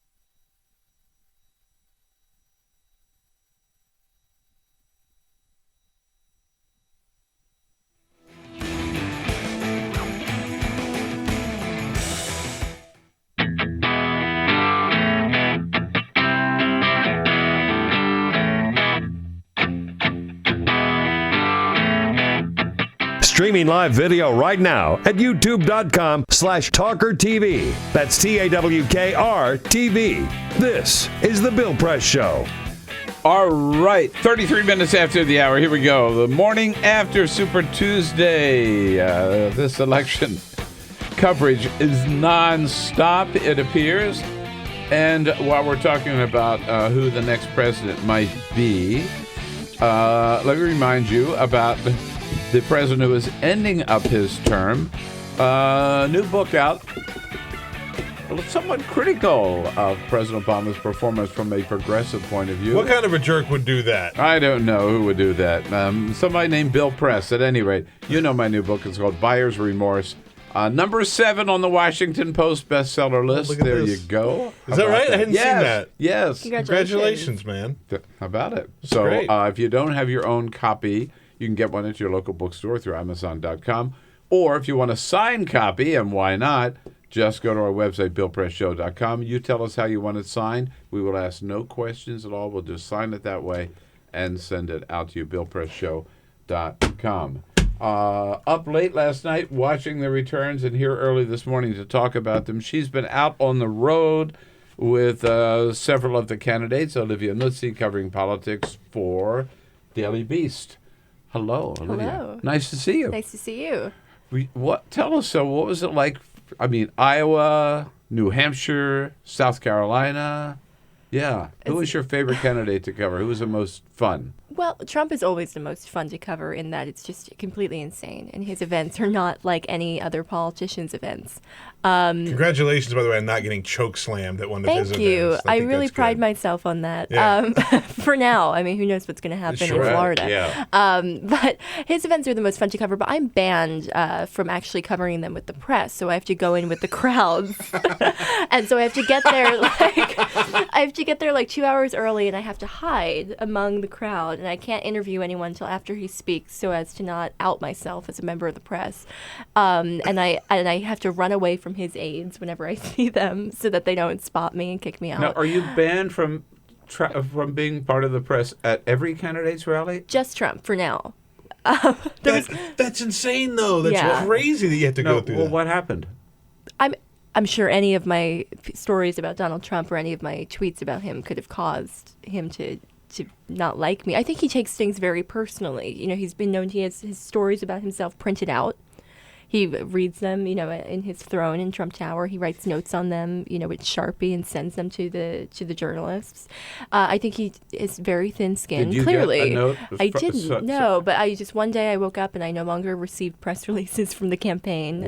They no longer, you know, answered my emails or calls. Not that they were so accommodating to start with. And they won't give you a press credential? They will not even hear me out. We will not have a conversation about it. So I'm just completely blacklisted. So it's fine. I just have to get there very early and hide for like the first 2 hours of the event. And then it's fine. So I've been doing that now for months, since like November. And in Iowa and New Hampshire, there was a lot of waiting outside in the cold to get into his events. But it's interesting because you understand what these people go through to see him. I mean, it's like waiting in line for, I don't know what, it takes forever. It takes hours. Right. You may not even get in. In one event in Iowa, they overbooked it so much, the venue was so small that most of us didn't get in. And it's interesting to see how devoted people are to seeing him. You know, they really are so excited that he has like graced their town with his presence. Unbelievable. Yeah. Well, Ben Schreckinger from Politico, whom I'm sure you know, has been, I mean, I think he still gets in, but Trump has called him out. Yeah. And by name. Yeah. And said, you know, too bad Politico can't get somebody smarter to cover these races or something like that. Yes, at every rally he turns the crowd around to look at the press pen, and he, you know, calls the press names, and he says like, "Look at those idiots back there," and the crowd turns around and boos the press. But I'm normally in the crowd that is booing the press, and I never know what to do because I'm like, do I just? I'm afraid to just stand here. I can't boo ethically, but I mean, sometimes sometimes I want. Just boo. So I just stand there, and people are so angry, and I don't know what to do besides melt. If you wonder why someone as obviously talented as Olivia Nuzzi would be banned from a Trump news conference, you just have to read her story in the Daily Beast about Donald Trump paying himself to run for president. It's a great gig. Yeah, right. Tell us how he manages. Wait, he's not this. self-funded, as he tells everybody. I'm self-funding my campaign. No, he's Same. self-funding himself.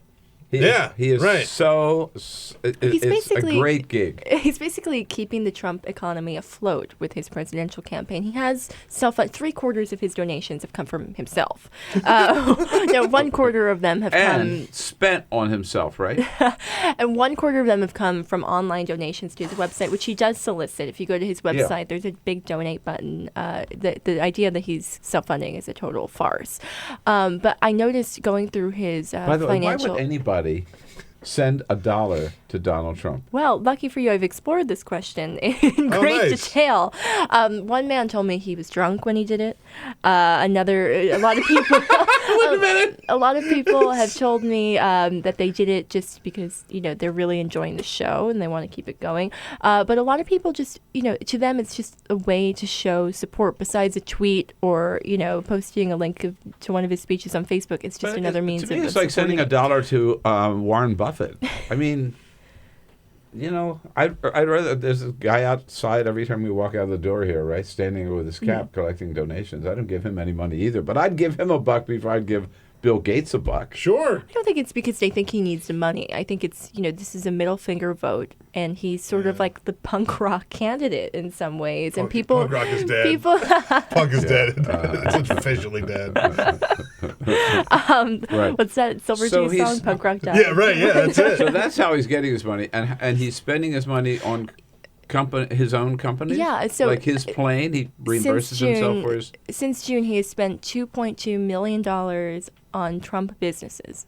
So that's the Trump plane, which is owned by his company that he's CEO of, Tag Air. He spent $2 million on air travel. Most candidates do not have their own fleet of aircrafts. He has one commercial-sized plane. He has a smaller private jet. He has 2 helicopters. And, he uses these aircrafts to travel the country. And he really has an advantage over the other candidates because he can land in places that commercial aircrafts just usually don't.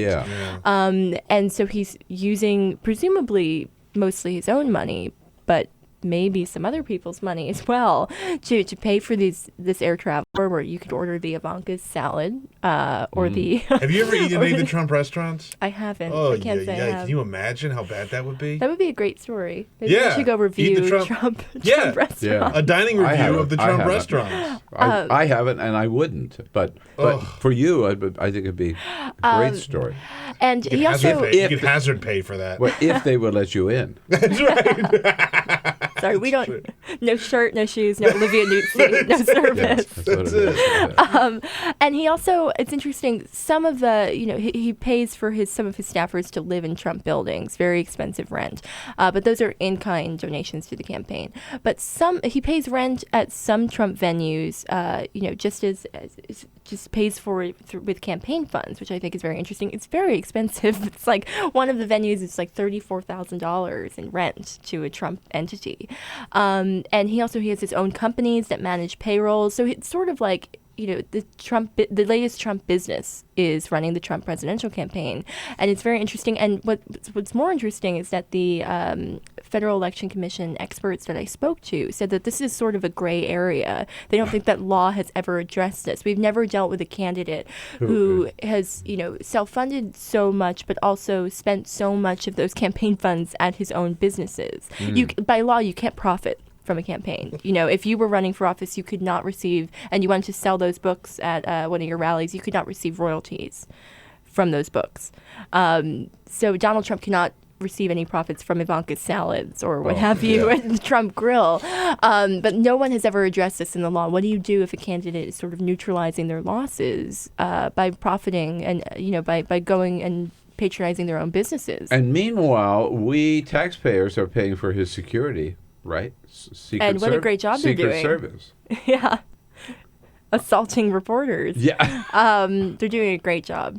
Are they a secret? I always thought they were like private thugs that were assaulting He reporters. has Secret Service protection. He's had it I for know, months. But doesn't he have still this most recent one that was caught on film of this happening, where this guy got choke slammed, was a Secret Service. The Department of Homeland It was the Security Secret Service? confirmed that it was a secret. It was one of their own guys. So what I was confused by is all of the Trump supporters defending that agent's behavior. In some, Yeah, I mean, yeah, in some ways what he's was on that? Obama's payroll. In some ways, I wonder if they realize the irony there of supporting him. I thought it was just insane. I mean, you shouldn't tell anyone to go fuck go f themselves. You got that? Okay, we got it. You're good. We're good. We're good. However, we're good. Well, that's a first. Straight on. Carry on. Sorry, we're it's very good. late. However, We'll take a quick break, and we'll be back with a person who has not only been banned from the Donald Trump news conferences, she's also may soon be banned from the Bill Press Show. Follow us on Twitter @BP Show. This is The Bill Press Show.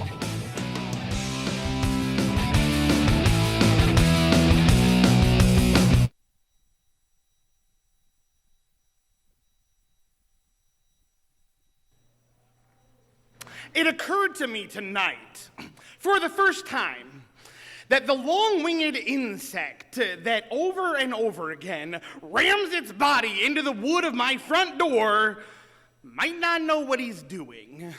He might not have a plan. Maybe that's just how he flies, and that is where the door is. And I remember you.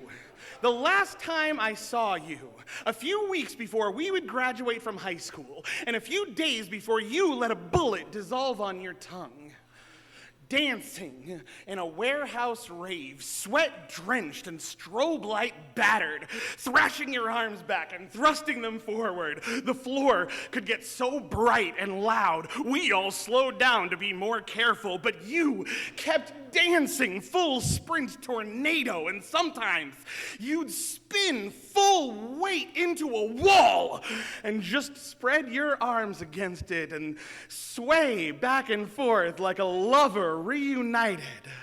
This long-winged insect is not trying to get into the house. It doesn't know there is a house.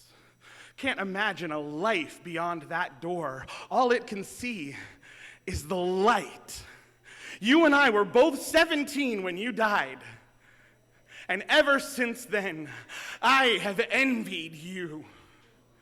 How you are remembered for towering, unclaimed potential instead of living to look regret in the face. You didn't have to come home 3 weeks later and explain to your little brother why you took too much medicine. Your addiction is remembered as a tragedy, not a betrayal. Your suicide attempt became a suicide, not an unpaid hospital bill. And only tonight did it occur to me that maybe that night when you let your teeth touch metal, you might not have known what you were doing. You might not have had a plan. Maybe you had hit that door so many times you couldn't imagine it might let you through. I'm still ashamed to admit it, but I have always secretly believed you did it for me, that you wanted to show me that there is a way out of all of this. Not so that I would follow you, but so I would understand that every day that I am alive is a day that I choose to be alive. And when the music stops, you still get to keep on dancing. And when the light is so bright it blinds, you can dance with your eyes closed. And if in that dark you come up against a wall, you keep your arms out wide and you dance with the wall.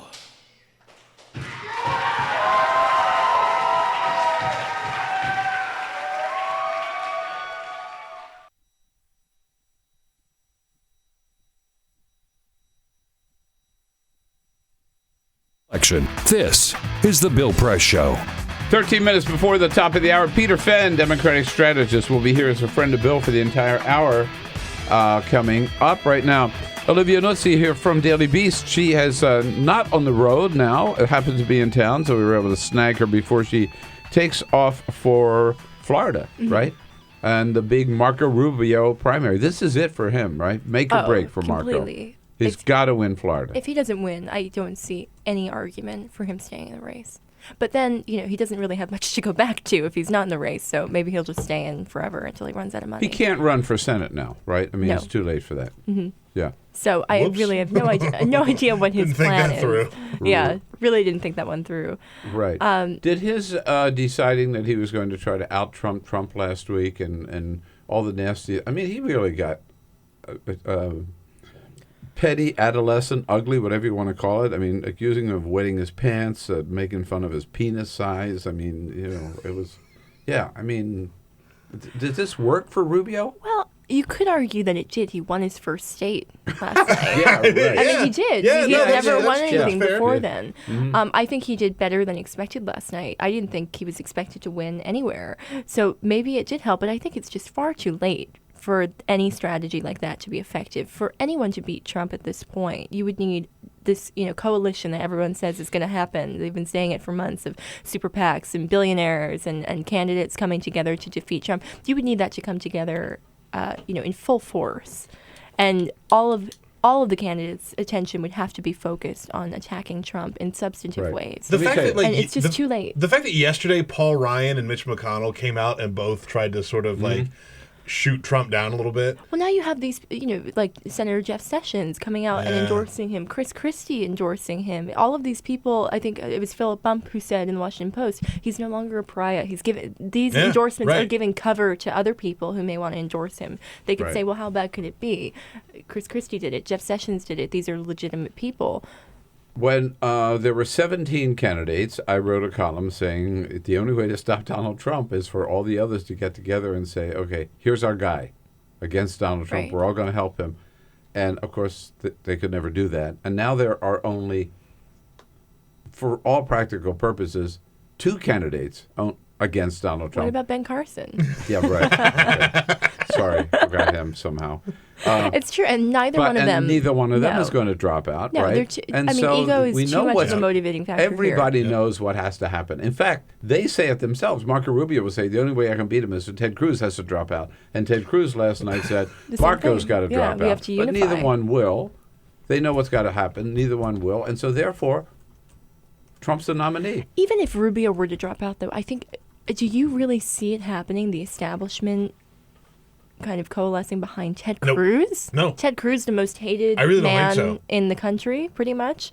I really don't see it happening. And even still, Donald Trump and Ted Cruz would it's not like all of those Rubio votes would go straight to Ted Cruz. No. I would think plenty wager of that those they would would go to Trump go to before Trump. they went Yeah, to Cruz. I agree. Yeah. Right. So I just think it's I think it looks like a completely lost cause. It's still possible. I think if we've learned anything in this campaign so far, it's that anything is possible. But I think it looks very unlikely that there's any path forward for anyone besides Donald Trump. Would the American people elect a racist, a bigot, a blowhard, a know-nothing for president? Yeah, I mean, I think totally. I think the American people have Wish shown. you would have hesitated before you said. Have you met Just the a- American people? Have you met any of them? Just a little bit of you hesitated before you said, I'm not sure, but maybe. No, you I'm just not said yes. confident in the intellect of the American people. I think, I think it's very likely that we will elect someone who is a demagogue, a racist, a bigot, all the things you said, and I think it looks like it can happen soon. I mean, he's certainly going to get the Republican nomination, it looks like. Now, the Conservative Political Action Committee, CPAC, their meeting is coming up Yeah, Thursday. Can't wait. this week? Yeah. Oh, man. Trump will be speaking there Saturday. So the Conservatives have actually invited... Trump has been there, I think, at least every year I've attended. He always speaks. It's right. always a big show. He's never obviously spoken as a candidate. He wasn't yet in the race at CPAC last year. He didn't get until June. But Is Rubio going to make any kind of appearance at CPAC? There was some mix-up where, I think he initially said he wasn't sure if he'd be able to come because of scheduling, and then CPAC retaliated and said, screw this guy. What do you mean he can't come? And now I think he's coming. But with John Kasich, there was also some drama where his campaign said he wasn't invited, but CPAC said that they did invite him, and his campaign declined the invitation. Well, the question is, why would Donald Trump be there? Is he really a conservative? Well, that's sort of, conservative activists, the sort of people who would, trek out on a weekend from Virginia or wherever to see him speak, that's like his bread and butter. Those are the people that he needs most. Yeah. So I think it makes sense from just a marketing standpoint to focus on those types of people, because those are the people who have been encouraging him for the last few years to get in the presidential race. And they take a straw poll, don't they? Yeah. They do, yeah. Yeah.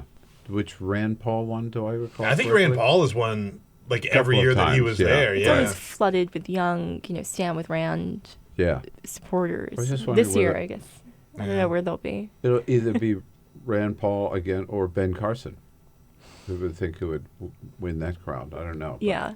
The Ben Carson crowds just anecdotally always seem to be older. If you hear, Ted Cruz, he just runs through the litany. I heard him do it again last night, of all the things that Donald Trump wants to do, all of which are, like single-payer health care. I love Planned Parenthood. Boom, boom, boom, boom. It goes down the whole list. It doesn't sound like doesn't paint him as a real conservative at any rate. Well, Olivia, it's so much fun running the race with you. Wish I could come down to one of these Donald Trump rallies with you. You're welcome. Come stand outside with me. You don't. You say you wish, you don't. You know you don't. Stand out in the cold for 3 hours? Yeah. It was pretty warm in South Carolina, I will say. All right. Have a good time in Florida. We'll talk to you when you get back. Thank you. All right. And we'll be back to tell you what's on the president's schedule today. On your radio, on TV, and online. This is The Bill Press Show.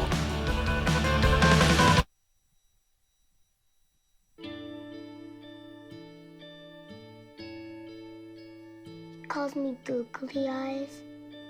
You know you're beautiful, right? You know that? Even you are beautiful. I got bullied for wearing glasses. Share if you're against bullying. We put it out there, just took off. 3 million people have shared this post. Don't let bullies get you down. I stand with you. The whole family's wearing glasses. I wear glasses and I'm proud. I even have the army on my team. All the kind comments brought my child joy. I don't feel thank you is enough. That's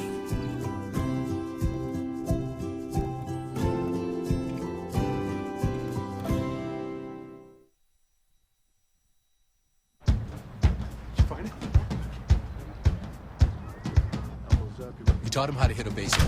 Just like that. Say hi! How to hit a receiver.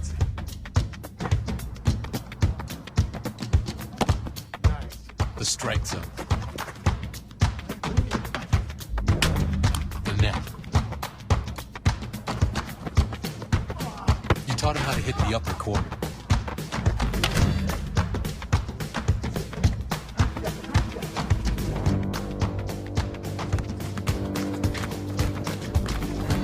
You even taught him how to hit the open man.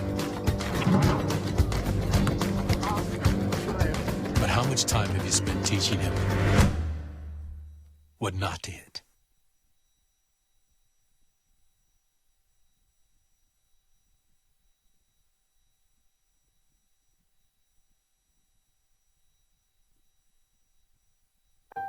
I wanted to find a bank with a purpose. I wanted to find a place that would take my money and not use it to cause the financial crisis, but to fix the financial crisis and to help end income inequality. The people that we employ are usually clients right off the streets. They don't have an account, but Amalgamated is willing to get that started for them. Their reputation supporting the working man, I think, speaks for itself. This is a bank that cares for their customers, and I appreciate that. We were able to access a construction loan through the bank's programs, and that loan has helped us house 28 families in the community. Amalgamated is a bank that was started for and about working people. Many of our customers have a deep commitment to advocating for social and economic justice. We share that commitment, and we're not afraid to stand up and say that we need to change some of the way that the country does business.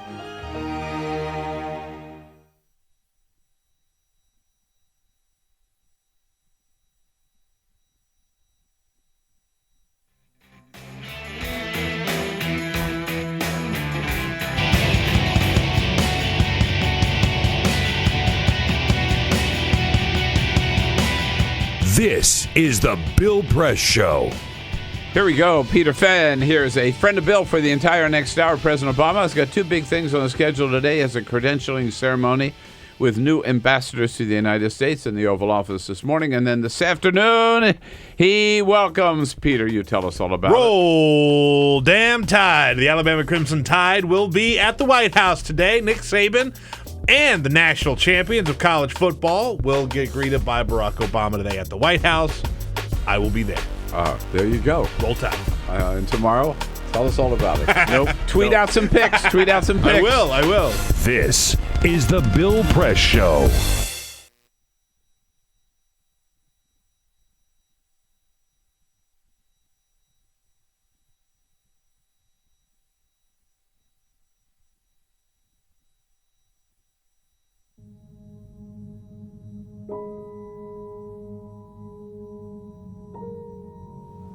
The hardest moments for me is when I'm laying awake in the middle of the night and I'm thinking about all the times I made a pitcher of Kool-Aid with the water, or I boiled a pot of corn or potatoes with the water. Those thoughts just stick with me in the middle of the night, and I feel horrible as a mom that I didn't know that something was wrong, but how could I have known? There's no way I would have known. The spill at Dan River happened when a drainage pipe that ran underneath an ash basin and dam collapsed, sucking out 6 decades of waste and spewing gunk directly into the river.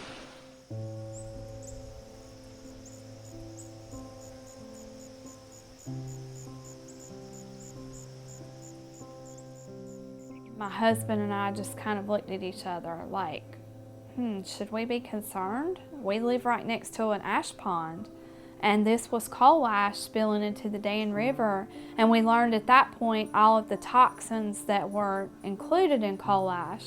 A situation like Dan River, where there was a catastrophic disaster, gets people's attention, but the fact is that these coal ash pits have been leaking and poisoning people's groundwater and the state's surface waters for decades.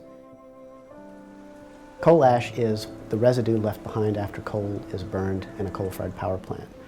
A large coal-fired power plant can burn 10 million tons of coal a year. When the organic matter in the coal is burned away, what's left behind are these trace minerals, things like arsenic, lead, mercury, selenium, and chromium. And these are highly concentrated. The coal ash... Number one is right behind my house, literally pretty much in my backyard. We were approached by a neighbor who was wanting to have their well tested, and we decided that maybe we should have ours tested as well. They found hexavalent chromium at 4.5 parts per billion. So in talking to the residents, we have discovered anecdotal evidence of an extraordinary number of cancers for this fairly small community. Some of us in the community got together. We started kind of talking about all the cancer that we've seen in some of our family friends in this community. I think we had somewhere in the neighborhood of around 70 names. So we had some help from our river keepers putting a map together. And it was a little shocking to see it. You know, I still have a hard time looking at it. Technically, EPA has not regulated coal ash as a hazardous waste, but it is undeniable that coal ash contains many, many hazardous substances that are hazardous, in fact, to people and the environment. And the only reason they have not been regulated as such is because of intense lobbying efforts by the coal industry and its allies. A lot of these chemicals are simple elements, but when you find them at the levels that they exist in around coal ash ponds, then you're starting to talk about cancer, brain tumors, you're talking about birth defects, developmental problems, neurotoxicity.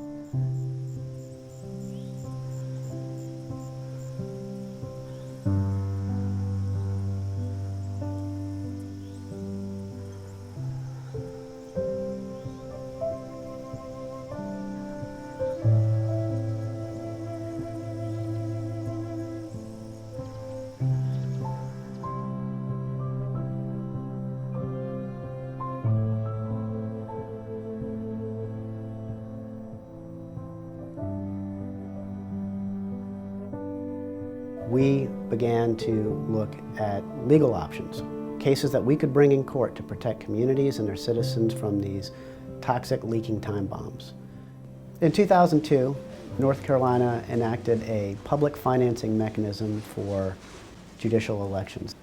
This kept private money out of judicial elections.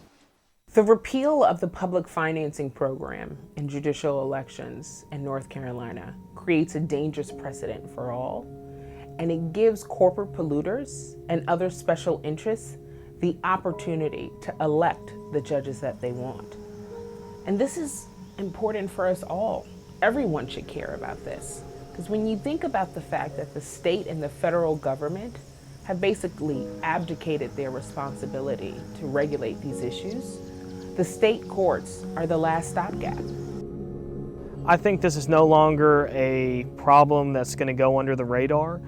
It has been exposed, and I am confident that we will ultimately, with the facts, win out and ensure that we have protected waterways. And so this is something that we all should care about. If we're worried about the water we drink and the air we breathe, we have to be concerned about money in judicial elections.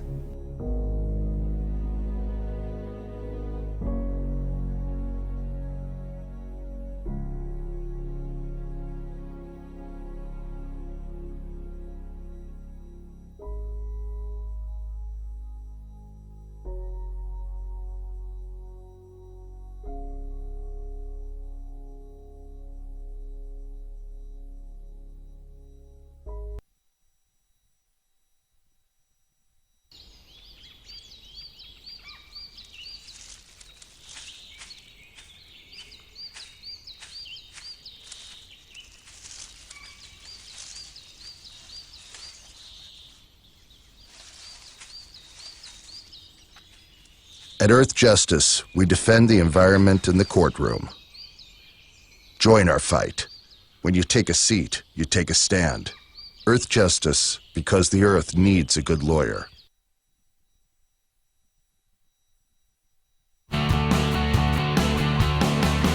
Broadcasting around the nation, on your radio, on your TV, and online. This is The Bill Press Show. Super Tuesday behind us. The big winners, Donald Trump and Hillary Clinton. But Bernie Sanders, with 4 states, still very much alive. Hello, everybody. Happy morning after, or it's still the same morning for me. Non-stop. Here to assess the results of Super Tuesday with all of you and where we go from here on the Bill Press Show.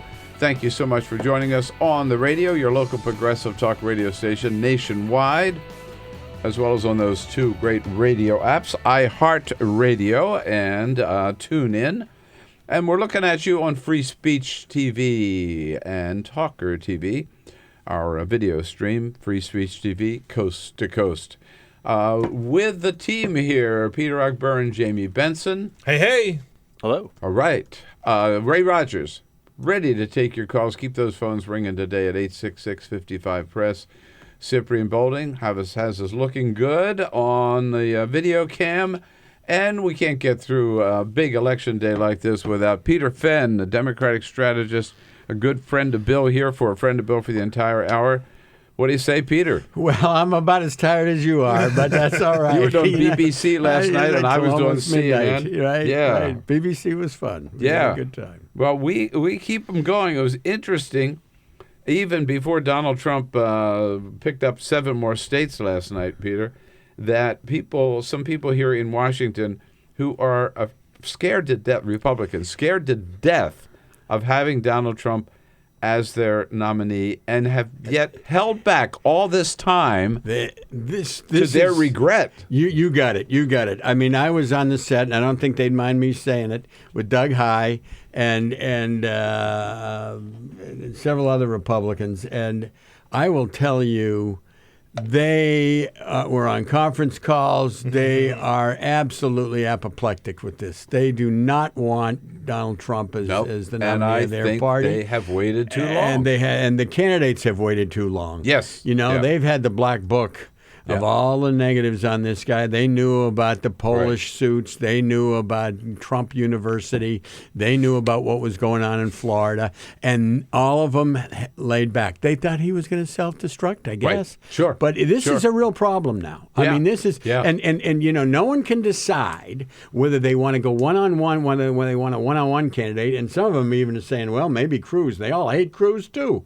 But or whether having a bunch of them in taking off delegates. But they have their 20% rule. So if you don't get 20% in some of these states, you're toast. Yeah. So this is looking bad. I know. So one voice spoke out yesterday we haven't heard from at all. Paul Ryan suddenly says, I better say something about the KKK. Here he is. If a person wants to be the nominee of the Republican Party, there can be no evasion and no games. They must reject any group or cause that is built on bigotry. This party does not prey on people's prejudices. Yeah. Well, guess what? Sure. First of all, sure. I mean, did he forget about the Southern strategy? Yeah. This has been going for 40 years. This is the party of racial prejudices. Yeah, I saw there. Someone wrote the hostile takeover of the Republican Party by Donald Trump. It wasn't so hostile.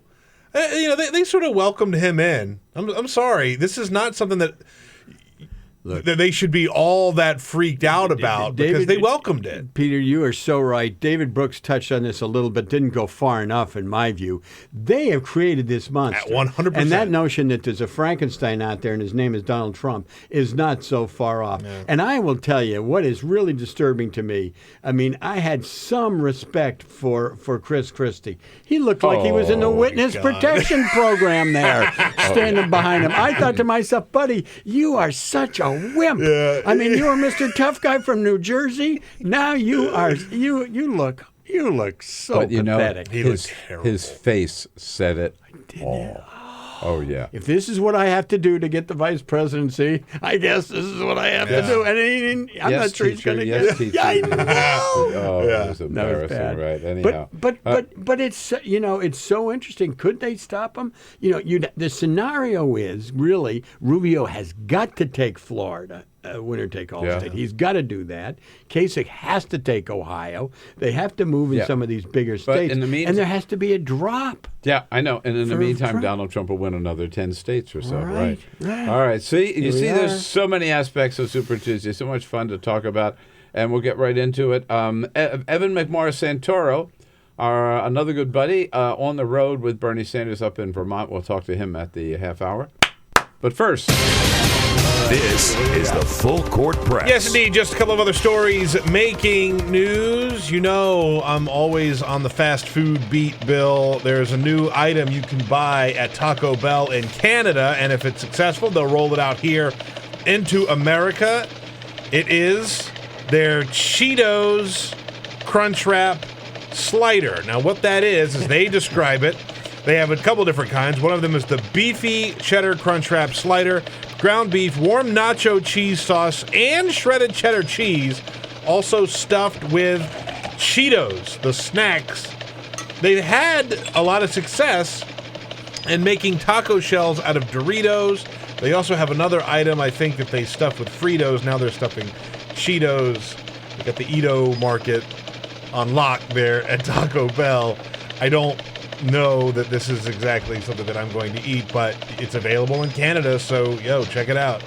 I appreciate all your effort in trying to get me interested in Taco Bell. But yeah. You can just stop doing those stories because one of these days I'm not going in. I don't we're going to get you. One of these days you're going to say, that actually sounds pretty good. That actually sounds pretty good. Big news. It's a story we've talked about before. In California, there is the Waldo Tunnel. Bill, I know you know it well. I know, and the last time I went through it, they had not yet renamed it. They have renamed it. As of yesterday, the new sign is up and everything. You are no longer driving through the Waldo Tunnel. You are driving through the Robin Williams Tunnel. Yeah. It's something that they voted on and signed into law last year. No, and last time I was out there, I looked for it, and I was really pissed that they had not renamed it. By the way, The problem is, it's the Waldo Tunnel. It's the Rainbow Tunnel, we all call it, because it's got the rainbow on it. But it was the William T. Bagley Tunnel, who was a... Go ahead. I want to be very careful with my words. Be very careful here. Let me just put a former assemblyman from Marin County who Okay. did not deserve to have the tunnel named after him. Horse's ass. Well, I'm glad he watched himself. Yeah, he really that was the checked edited himself on version. that, didn't he? We have a bleeper on this. Yeah. By the way, interesting note here. One of the reasons it took a little time to get up is the sign cost $3,000, and they got all the money from donations. So everybody donated to make the sign, which is good. That's kind of cool. And finally, we have a game. March 22nd, the Tampa Bay Rays of the Major League Baseball will play an exhibition game against Cuba's national team in Havana, March 22nd. And they're going to have someone pretty interesting in attendance. Barack Obama is going to that baseball game. Oh, that's when he'll be there. That's when he's going to be there. Yes, indeed. Maybe he'll throw out the first pitch. Yeah, I was He going might. say. That's, you know what? I bet he does. I actually bet he does. Or he could sing That drive the Republicans nuts. He could sing the Star Spangled That's Banner. it. That's it. What's the Cuban national anthem? I don't know. I've heard it ain't pretty.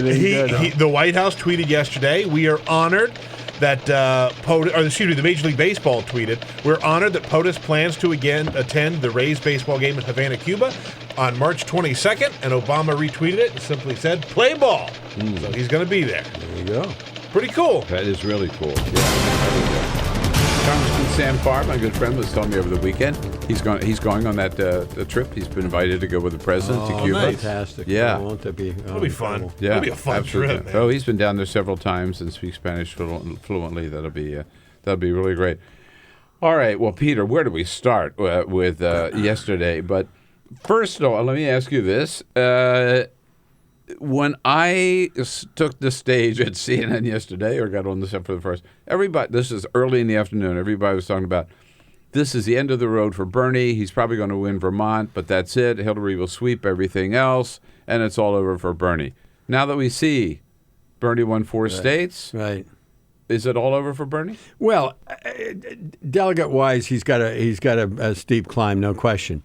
But he's got a press conference today, and he's going to announce that he's going to continue. Listen, if you're raising all this money, you can go, full bore. The problem he's got, Bill, and I did this sort of analysis of the upcoming states. Everybody was focusing on Super Tuesday, which I thought was a mistake. Because if you focus on this 2-week period to the 15th, you're talking about 1,825 delegates for the Democrats in the 2-week period. Can you believe really? that? Well, the part of the problem is that people forget that there are a lot of big states coming up. Michigan. Well, exactly. You've got Illinois. Michigan, you've got Illinois, you've got Missouri. You've got Ohio, you've got Florida. Right. So these are huge states, and you've got some smaller ones. But the difficulty for Bernie in these states is that these are hard ones for him to win. Partly because they're a little bit out of his wheelhouse. But the other thing I did was I took a look at the non-white populations in these states. And you can see this from the results last night. Those places where Hillary Clinton was getting 60%, 70% of the vote. Yeah. So, if people forget Illinois, you think of that. You know what? It's a 43% non-white state. Now, heavy Hispanic, heavy African American. North Carolina, 107 delegates, 38% non-white. Florida, 34% non-white. Michigan, 28% non-white. All right, you go down the list. Now, point being, these are hard states for Bernie. And if Bernie wins, the problem with this is Bernie wins in most cases. Close races. So you're splitting those delegates. Yeah. She's winning these with wide margins, so therefore taking a heck of a lot more delegates. All right, and now as you pointed out in your column, let me finish this quick thing, the super delegates, which we have, which the Republicans strangely don't. Yeah, I know. They wish they did right now. But, this is a very big advantage for Hillary. Absolutely. But let's deal with, even without the super, before we get to the super delegates. And one of the things the Sanders people are saying, and they've told CNN and other networks, is when you give the vote totals or the delegate totals, stop adding superdelegates, or at least give them in two categories. These are the ones they earned, and these are the, which I think is fair. I think it's totally fair. Right. But I think that the notion of just saying the earned delegates is also kind of a mistake. But I think you put them into two categories because what? People can switch, and they did in 2008. Exactly. Now, the Sanders people will say, I think with some reason, that these upcoming states in the Midwest industrial states, Michigan and the ones you mentioned, Illinois and Ohio, that, first of all, Bernie's economic populism message will resonate there with the unions, jobs, against TPP and everything, better than in those southern states. And also that the African-American population in those states is a different kind of, different issues, different needs or whatever, different politics than the African-Americans in the South who have this ages-old loyalty to the Clintons. Right. Anything to that? Possible, but I think. In other words, in Chicago, they're going to care about different issues, maybe. But I think the one thing that's happening here, and this is what you and I talked about way back when the meetings that we had. Look, Hill is a better candidate because of Bernie. She's talking about these issues in a way that she might not have been talking about these issues before. Finally getting a message other than fighting for us, which has got to be the worst message in America. I've cited it in my class at George Washington University for 20 years, of one of the worst. It doesn't mean anything. And, it sort of does with her, but it really doesn't. I mean, breaking barriers is exactly where she should have been from the very beginning. Mm-hmm. And it's closer to Bernie's message too. Right. But the point is that I think that her notion that you've got a lot of issues you've got to be concerned about, that she's the one that can win in November, that she's got reasonable policies that are very detailed and can actually be passed. I mean, that's a logical argument. Bernie still has the aspirational thing. For those folks who are sick and tired of where we've been and not sure where we're going, he gives them hope for that. Yeah. So I think this is going to go on. I've always thought it was going to be a fairly long slog. I got to tell you, I heard her the other day.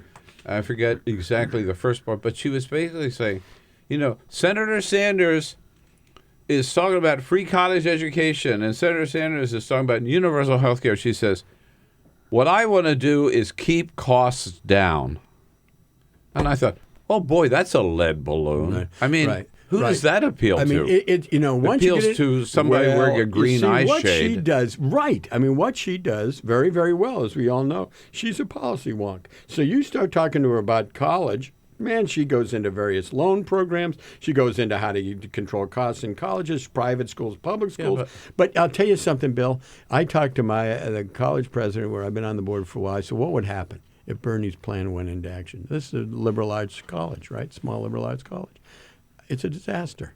I mean, his plan is a disaster. Well, because everybody goes to the public schools. There's the only people that go to liberal arts colleges are the rich kids, and the most rich kids' parents will say, "Screw this! I'm not paying $60,000. I'm going to college. I'm sending my kid to college for free." Well, so why do you want to destroy liberal arts colleges in America? I don't think so. First of all, I disagree with your college president. There are people, there are people who can afford it. Why do you think why do you think these fancy boarding schools in New England are doing so well today? People don't have to send their kids there. They send their kids there for the prestige and because they can afford it. But you know something? If you're going to propose something like that and you're a guy like Bernie, you should means test it. But you should not give free tuition to rich kids to go to college. We'll continue this debate on the other side of this break. Wait a minute. No. This is great. I'm thoroughly entertained. We're both too tired. Push this break a little bit. Yeah. I'm not going to deny kids who can't afford to go to college the opportunity to go to college for free. So your not for fat-ass free, friends not for free. Can go to their liberal arts colleges. You want to destroy? He wants to destroy liberal arts colleges. He wants it won't. Plus the fact it won't work. It won't work. Them. It won't work, Bill. Anyway, we'll go through this one. But anyway, my point on this is I'm waiting for one of you guys to just yell "Make America Great Again." Yeah, no. My point of this to start with is she gets into her policy wonk stuff, and she would argue this kind of stuff out, and Bernie's up there at 30,000 feet. Bernie says hope And Hillary says, nope. No. And I'll vote for hope. 23 minutes after the hour. Peter Fenn coming up.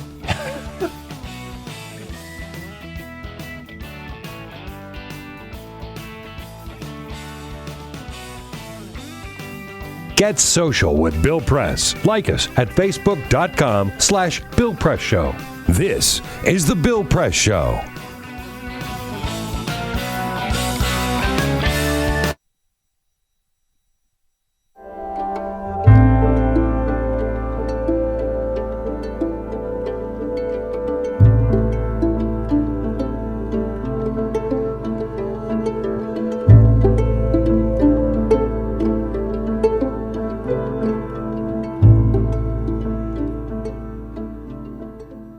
Today, in this country, we are having a conversation about police violence, the killing of black men, and what all that means. It is sad that this is happening and that every day there's a new incident to cause us to keep thinking about it and talking about it. But it is extraordinary that the American people are having to deal with this every day, whether you're watching CNN or MSNBC, Fox, or ABC News. All the news channels are talking about police violence and what does that mean against black people. Many people probably look at that, certainly have looked at it in the past, and they have said that these poor black men are doing bad things, and that's why they are ending up in confrontations with police without any understanding of their lives of these poor black young men. Part of what has been going on for decades is that poor black people live in communities that suffer from hyper-surveillance of the police. The police are more likely to be in their communities. The police are more likely to arrest them. The police are more likely to stop them even if they're not doing anything. And that is what is so hard for the American people to believe, that you would get stopped and searched and arrested by the police and not doing anything. But this is starting to come out as people are telling the stories over and over again. But this has been the condition, this hyper-surveillance by police, making it more likely for people to get a record, to be known by the police, and then once they get in the system, it is almost impossible to get out because of the whole system of being on parole and missing an appointment or fraternizing with a person who has a criminal record, getting you right back in the jail, and then going back again and again and again. This is coming to be seen by the American people in a way that it has never been seen before. But why are people in these communities in the first place? That's getting peeled away. People are there because of housing discrimination. They are there because this is the only place where affordable housing can be found. They are there because that's where their families live, and people are drawn to being in communities where they are comfortable. The combination keeps people in these low-income communities where they are an easy target for hyper-surveillance and then everything that comes from it. And so as we think about these issues, we have to understand that while you as an individual in this society, as a white individual, you may not carry personal racism, but that does not keep the system from operating in a racist way.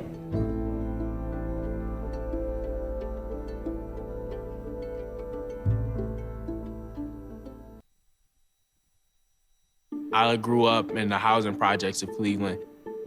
I didn't even know that life could be any better than it was. Education for me has been a way to get away from the agony of what was normal life. I want to be able to impact the community, not just look back on where I came from, but to reach back to where I came from and pull some people up with me. My name is David, and I am your dividend.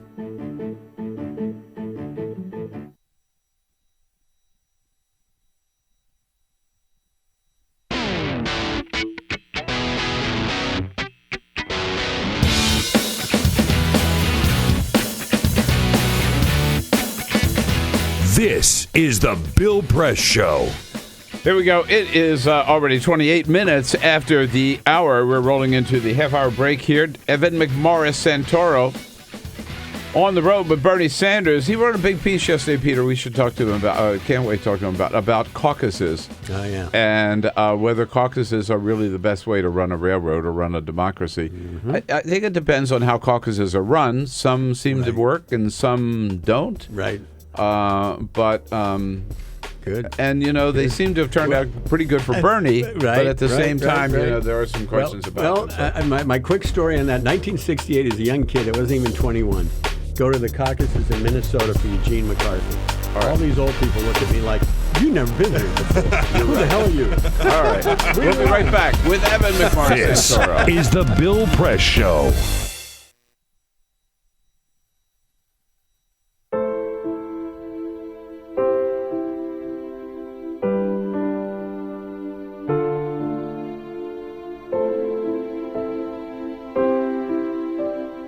I have run these canyons for 6 million years.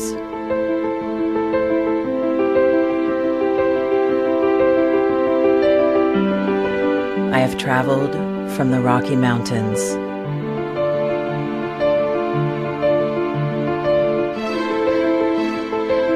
to the deserts, through scorching heat and freezing cold, from the land of the dinosaurs to fields of food.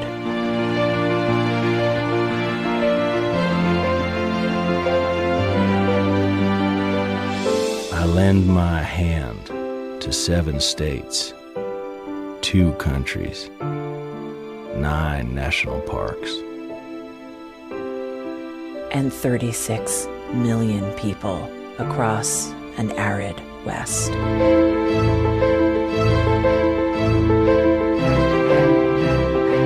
I am not the strongest or the largest, but I am the hardest working.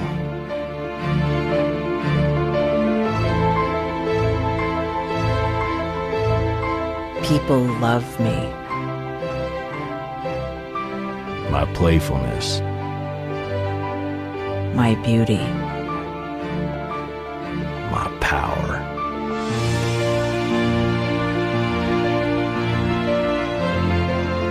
my life.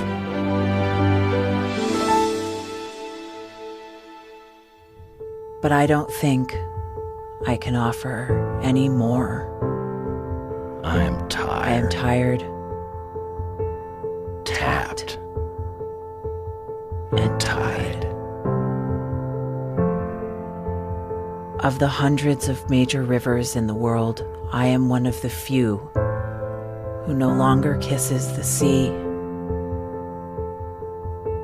Battles to harness my soul have been won and lost. Use me wisely, and I will sustain you. Use me like you have, and I will break. My name is Red. The Grand River Red. The American Nile. The Canyon Maker. I am the Colorado River. And I am the most endangered river in America.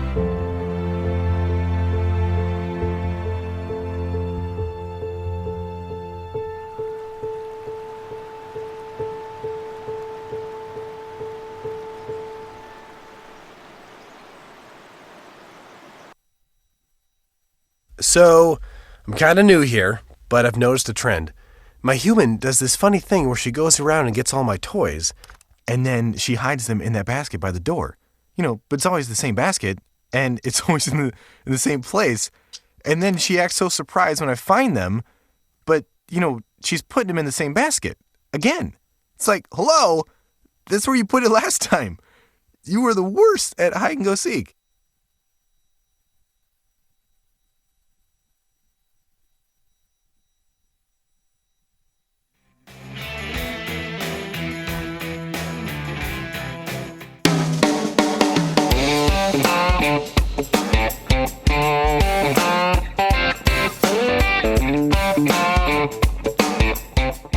on Free Speech TV and online on TawkrTV. This is The Bill Press Show. Here we go now at 33 minutes after the hour of the Bill Press Show. And just a little reminder about the best-selling book, Best Buyer's Remorse, number 7 on the Washington Post bestseller list, if you will. A look at the Obama administration, looking back for the first 7 years, and how he's done a lot of really good things for which we're proud of, and some things that are not so good from a progressive point of view, for which, got to talk about and recognize that it's our job to make sure the next president takes the progressive agenda and runs with it all the way. And we've got to be sure we don't just elect somebody and then walk away. And that's why that's what Bernie Sanders says in his endorsement of the book. Blurb for the book. If you want a signed copy, go to our website, BillPressShow.com, and I've got mine. Copy out Nice. There you go. Got mine. Yes, indeed. If you don't have yours, why not? All right. Yes, Bernie Sanders, big night last night, picks up 4 states, and this morning the Sanders campaign has scheduled a little meeting with reporters to lay out, Peter, as we were discussing, the path ahead. Peter Fenn, Democratic strategist, is here with us as a friend of Bill for the entire hour, and another good friend of Bill, Evan McMorris-Santoro, on the phone up in Vermont, right, Evan? Yes. Yeah. Good morning, Bill. I'm standing outside Bernie Sanders' campaign headquarters at 131 Church Street. I'm in Burlington, Vermont. Nice. There you go. All right. And it's cold up there. It's crisp. We'll call it crisp. It's airish. Right. Now, tell us, what do you expect to hear at this meeting this morning? Who's running it, and what are they going to lay out? What do you hear? So we're going to hear from the senior Sanders strategist, Tad Devine, the guy behind the America ad that is sort of the trademark of the Sanders campaign, and then Sanders campaign manager Jeff Weaver, a longtime Sanders aide that began working for Bernie Sanders in the 80s, driving him around in some of his early races. These are people who are very close to Bernie, very close to his campaign, sort of some of the top minds in the campaign. They're running the campaign, the two of them, right? That's right. Well, along with some others. But they're going to talk today. I had to go to speak with both of them last night, actually, during last night's, while the results were coming in last night. And I think what we're going to hear a lot is this idea that they feel like there is a pathway for them. That while they're going to say, the media is going to say that there isn't a pathway and they're done and it's over, their feeling is there's actually a real way to move forward here. They see Michigan as a state that they can win, that puts them sort of back on the board and gets them ready to sort of hopscotch towards your home state of California and win there, and of course take a huge number of delegates there. So that's their idea. Going into tonight, or last night, they had talked about 5 states, winning 5 states of the 11 that were available to Democrats. They won 4, and they got pretty close in Massachusetts. Massachusetts is kind of a hard loss for them. They were kind of expected to win it, but they came pretty close. So there's a lot of that they can talk about that sort of justifies this path that they keep discussing. Although, delegate math is delegate math. It's better to be up than it is to be down. Yeah.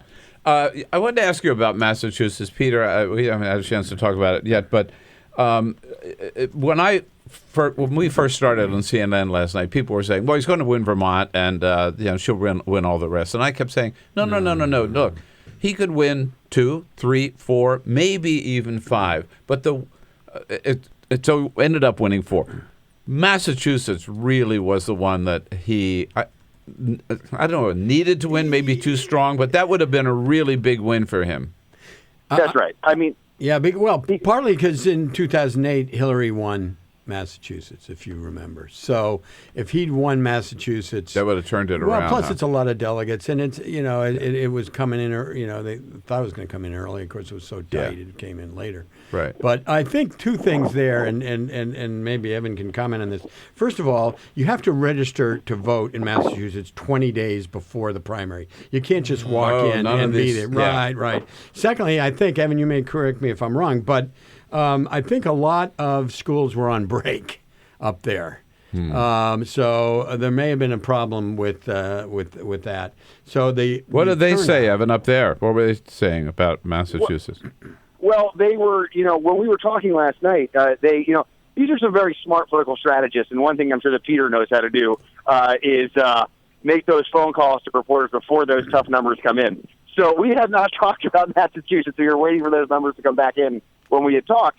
But I will say, look, they had talked about this issue. One fundamental issue that is shot through this campaign from the beginning is that the Bernie Sanders machine and message is based on the idea of increased voter turnout, of people who don't participate in the system coming out and doing it for him. And we have seen in now 2 states in a row. We saw in Nevada the turnout was way, way down, which is part of what contributed to his loss there. South Carolina obviously did not go his way, but beyond not going his way, there was also a turnout that was down among voters that would probably be voting for him.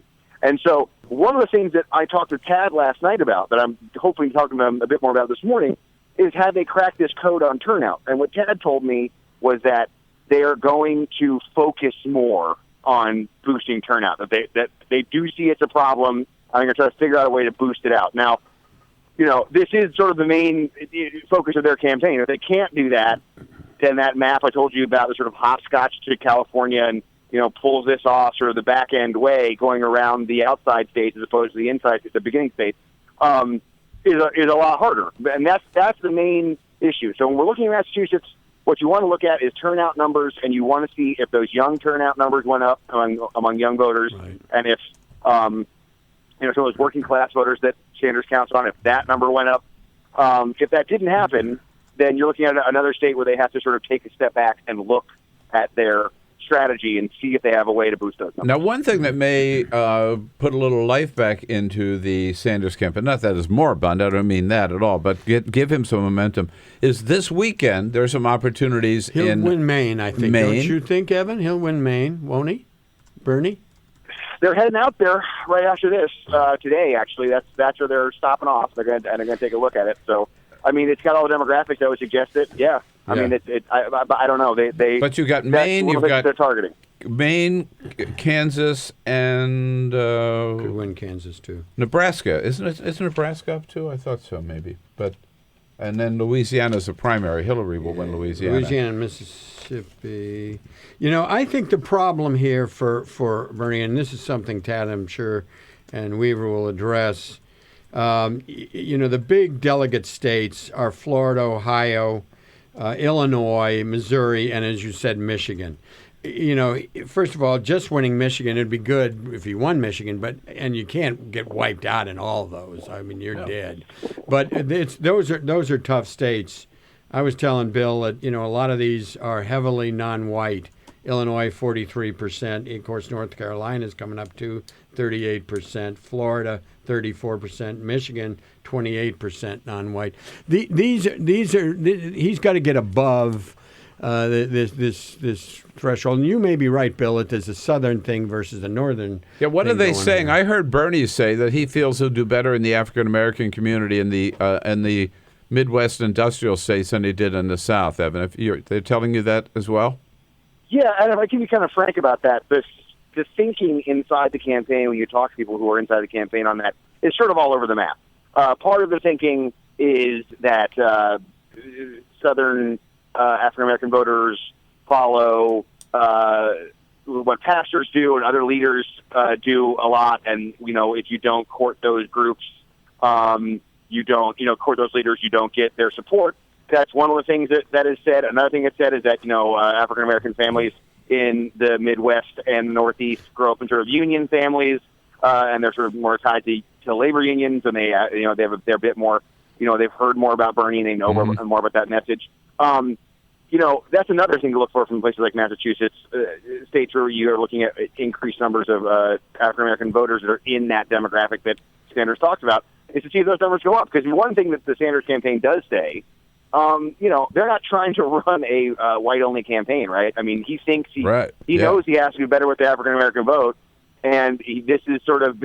I think that there was some real shock and disappointment at the numbers in South Carolina that were just so bad. Yeah, and they weren't that good in other parts of the Deep South as well. And so, looking at those numbers, places like Michigan, we're looking at places like, with our Detroit and places like that, he expects to do well in those places. And those are things that people who are following his campaign need to look at and see what those numbers look at to have an understanding of how this strategy of engaging African-American voters outside the Deep South is working. All right. Well, a working reporter's got to get back on the trail here and back into your meetings, and we will let you go. Evan, so good to talk to you. Say hello to all of our friends up there, and we'll talk to you again soon.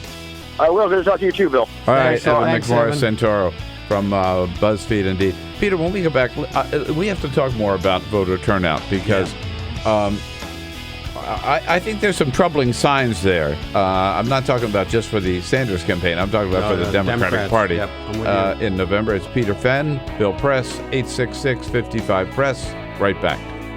On your radio, on TV, and online. This is The Bill Press Show.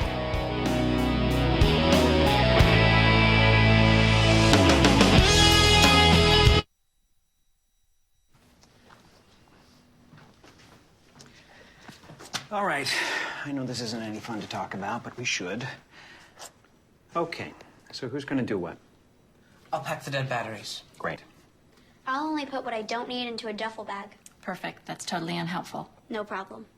Meanwhile, I will try to comfort everyone by speaking in a calm voice. And I'll try to get the generator going without any gas. Oh, let's not forget the cell phones, which probably won't work. Right.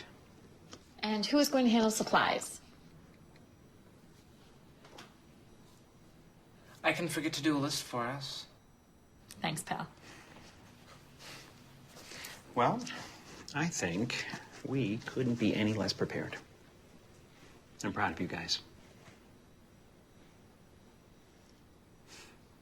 Talk to your kids about who to call, where to meet, what to pack. Visit ready.gov/kids for tips and information.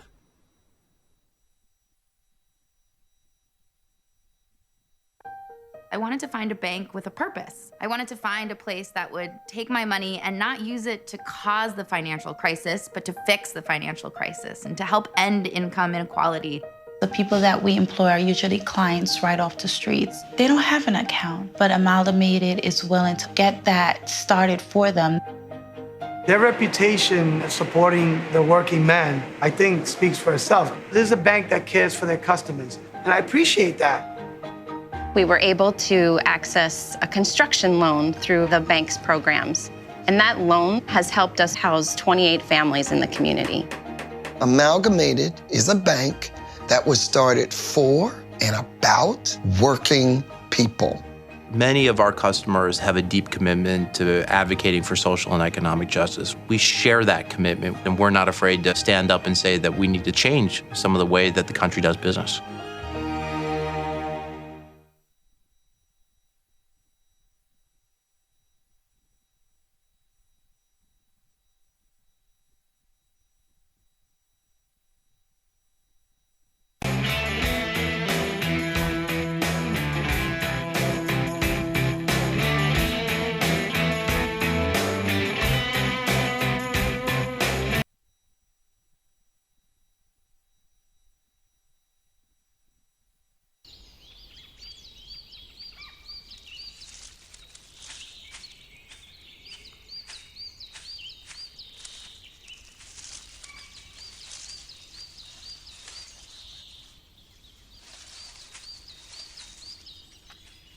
At Earth Justice, we defend the environment in the courtroom. Join our fight. When you take a seat, you take a stand. Earth Justice, because the earth needs a good lawyer.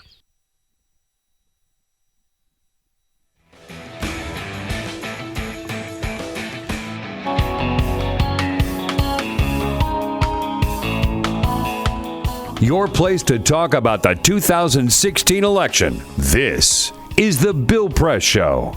All right, at 34 minutes, where did that come from? 13 minutes before the top of the hour. You can do more show if you want. It is The Bill Press Show here with Democratic strategist Peter Fenn, assessing what we might learn from Super Tuesday. And Peter, Evan touched on this, and one of the things I hope that Democrats learned is that they better be concerned about voter turnout because yet again last night, we just talked about Massachusetts. Right. Massachusetts, record numbers of Republican voters turning out. Right. And that was true, I think, in Iowa and Nevada, across the board. Right. And yet, record numbers of Democrats. Low record numbers. Lower compared to 2008. Yeah. Now, we have got to be What's concerned going about on this. We've here? got to make sure that young people who are coming for Bernie, I mean, this is one of the things, if Bernie doesn't get this, boy, there's got to be a love fest between Clinton and Bernie. Yeah. And we've got to bring those kids along because it can't be like 1968 with some of us old farts. No, it's the where they sat on their hands. enthusiasm and gap, you're never right? gonna, right. Well, you know what else it is? This is something that we have to put in a little bit of perspective. Look, we're furious at George W. Bush. We're furious at that war. We want to change. We've got a candidate like Barack Obama who's the enthusiasm candidate, and you had high turnout. This time they hate Barack Obama. They want to get beyond that. You got a lot of folks in this field, so there is that reaction. But so there's getting our vote out. But the other part you and I were just talking about, which is so key here, is we've got to figure out if Donald Trump is the nominee, does he bring to the table new voters who are apprentice watchers, who hate Washington, hate politics, would ordinarily not vote, but they're going to come out for him? And how many of them are there? I think he has already demonstrated that, in fact, he can do that. Last night, one of the members of our panel on CNN said, you know what? That's fine. I love the fact that Donald Trump's going to be a nominee. I can't wait because Donald Trump will be the greatest GOTV, get out the vote factor the Democratic Party has ever had. And I said, I just want to issue a word of caution here. That may be true, but he will also be the greatest GOTV factor the Republican Party ever had. Right. Don't you? Right? I mean, he is bringing people. Right. He's bringing people out who've never voted before, who've never been involved in politics. Right. In a sense, just like Bernie is on the Democratic side, but more of them. But and look, if you look at some of these key states, Pennsylvania, Ohio, even Virginia, maybe even a state like Wisconsin, will there be people who come in to this process and end up voting Republican because they're so angry? Those are some very, very key states, and we got to win them. Yeah, and I do think you have to say, I can't believe that the United States would elect a racist and a bigot and a buffoon like a Donald Trump, but he does appeal that. In a sense, his talk about trade, about jobs, about China appeals to blue-collar Democrats, to some union members, and our buddy, our friend, who we disagree with like crazy. It's the Pat Buchanan gut-level message, and it does appeal to a lot of those folks, no question about it. Pitchfork Pat? This is Pat, tailor-made, and he's a big supporter. He's a big. You know why? Because this is exactly what he talked about in 1988 and 1992 and 96. Right, and now somebody has come along who's able to actually rally the people and make it work. No, Pat. Pat's a big Trump supporter. I'm sure he's. He feels that this is his time to come. All right, direct question, Mr. Campaign Manager. No. Democratic strategist. Who's the stronger candidate against Donald Trump, Hillary Clinton or Bernie Sanders? Oh, I'm going to tell you that it's Hillary, and I'll tell you why, Bill. First of all, I think that they will really go after him on the socialist label. Secondly, I think they're going to pull stuff from his past. I want a 50% cut in the defense budget.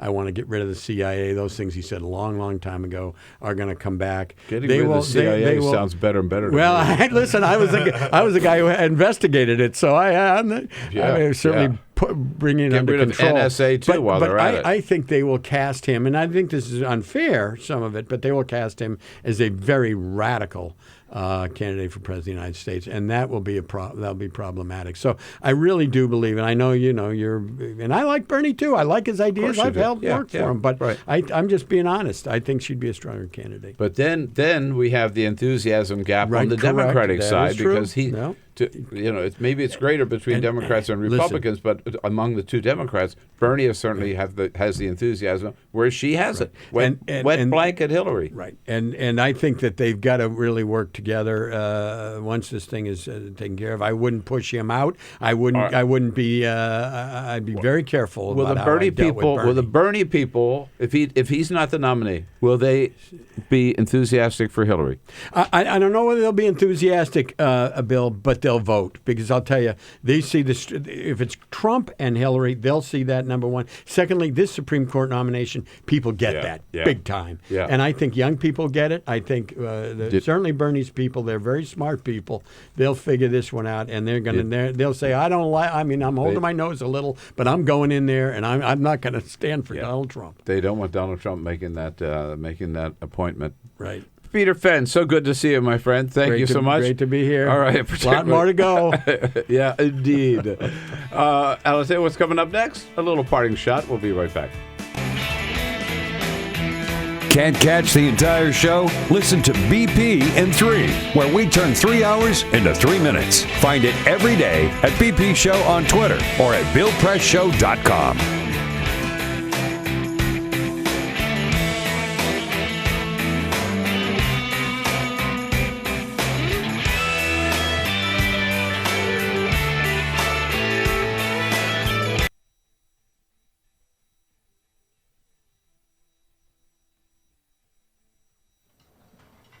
For my 6th birthday, my grandpa gave me a Rubik's Cube. I'll always be able to remember its edges, hold it in my hands, heft the weight of an overwhelming problem. I remember him telling me about it. How Rubik's Cube has 43 quintillion, 252 quadrillion, 3 trillion, 274 billion, 489 million, 856,000 possibilities. He told me it can be really confusing sometimes. But to look at the center squares as a reminder of what color each side should be. Shift. We're celebrating his 50th wedding anniversary. He and Grandma are dancing a dance that only fragile legs and wrinkled hands know how to. That type of happiness took him 70 years to earn. The white side of the cube is solved. Shift. He tells me about how he met Grandma. His college friends had a sunset picnic. She was there, as beautiful as an unsolved puzzle. She was a red-headed scramble on an orange tile sky. Shift. The walls of the hospital are blue. The nurses explain that his memories had become jumbled. Strangers in family portraits, pictures with mismatched faces. Alzheimer's has made his mind into a Rubik's Cube. Shift.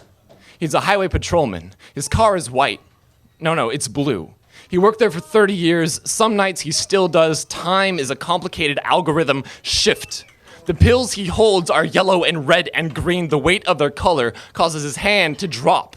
I try to shift his tiles back into place, but people don't have center squares. His mind is a hospital bed divided by 0. Shift. My sister's wedding is white, but he doesn't know why. Shift. World War II is every color. The South Pacific is blue. The islands are green. There is so much red. Shift. Grandpa, table, cube, name, scramble, California, guitar, grapefruit highway, wedding bell, war, stick shift rifles, South Pacific mirrors. Shift, shift, shift, shift, shift, shift, shift.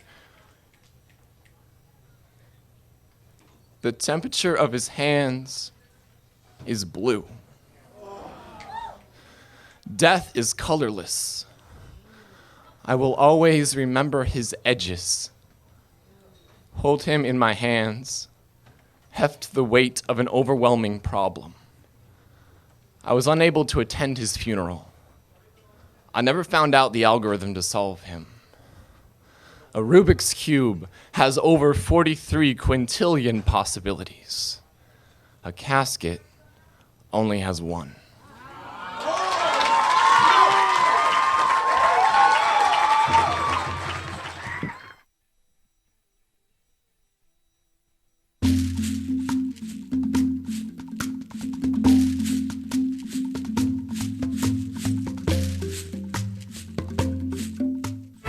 The Parting Shot with Bill Press. This is the Bill Press Show. Yeah, it was a Super Tuesday. Boy, was it ever. And with some super results, as we've been talking this morning for Republicans, Super Tuesday, I believe, wrapped it up since the nomination for Donald Trump. He won 7 out of 11 states. There's no way to stop him now, especially since neither Ted Cruz nor Marco Rubio are going to quit the race, and worse yet, neither will John Kasich or Ben Carson. So establishment Republicans are going to have to figure out how to run with Donald Trump, and Democrats are going to have to figure out how to run against him.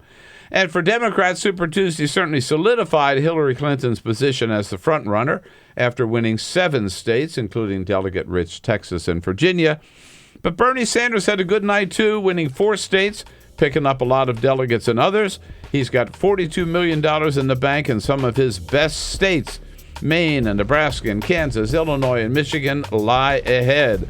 So the Democratic Party primary is far from over. In other words, folks, fasten your seatbelts. We still have a wild ride ahead. That's it for today. Peter Ogburn here is a guest host tomorrow. Oh, my God. This is the Bill Press Show.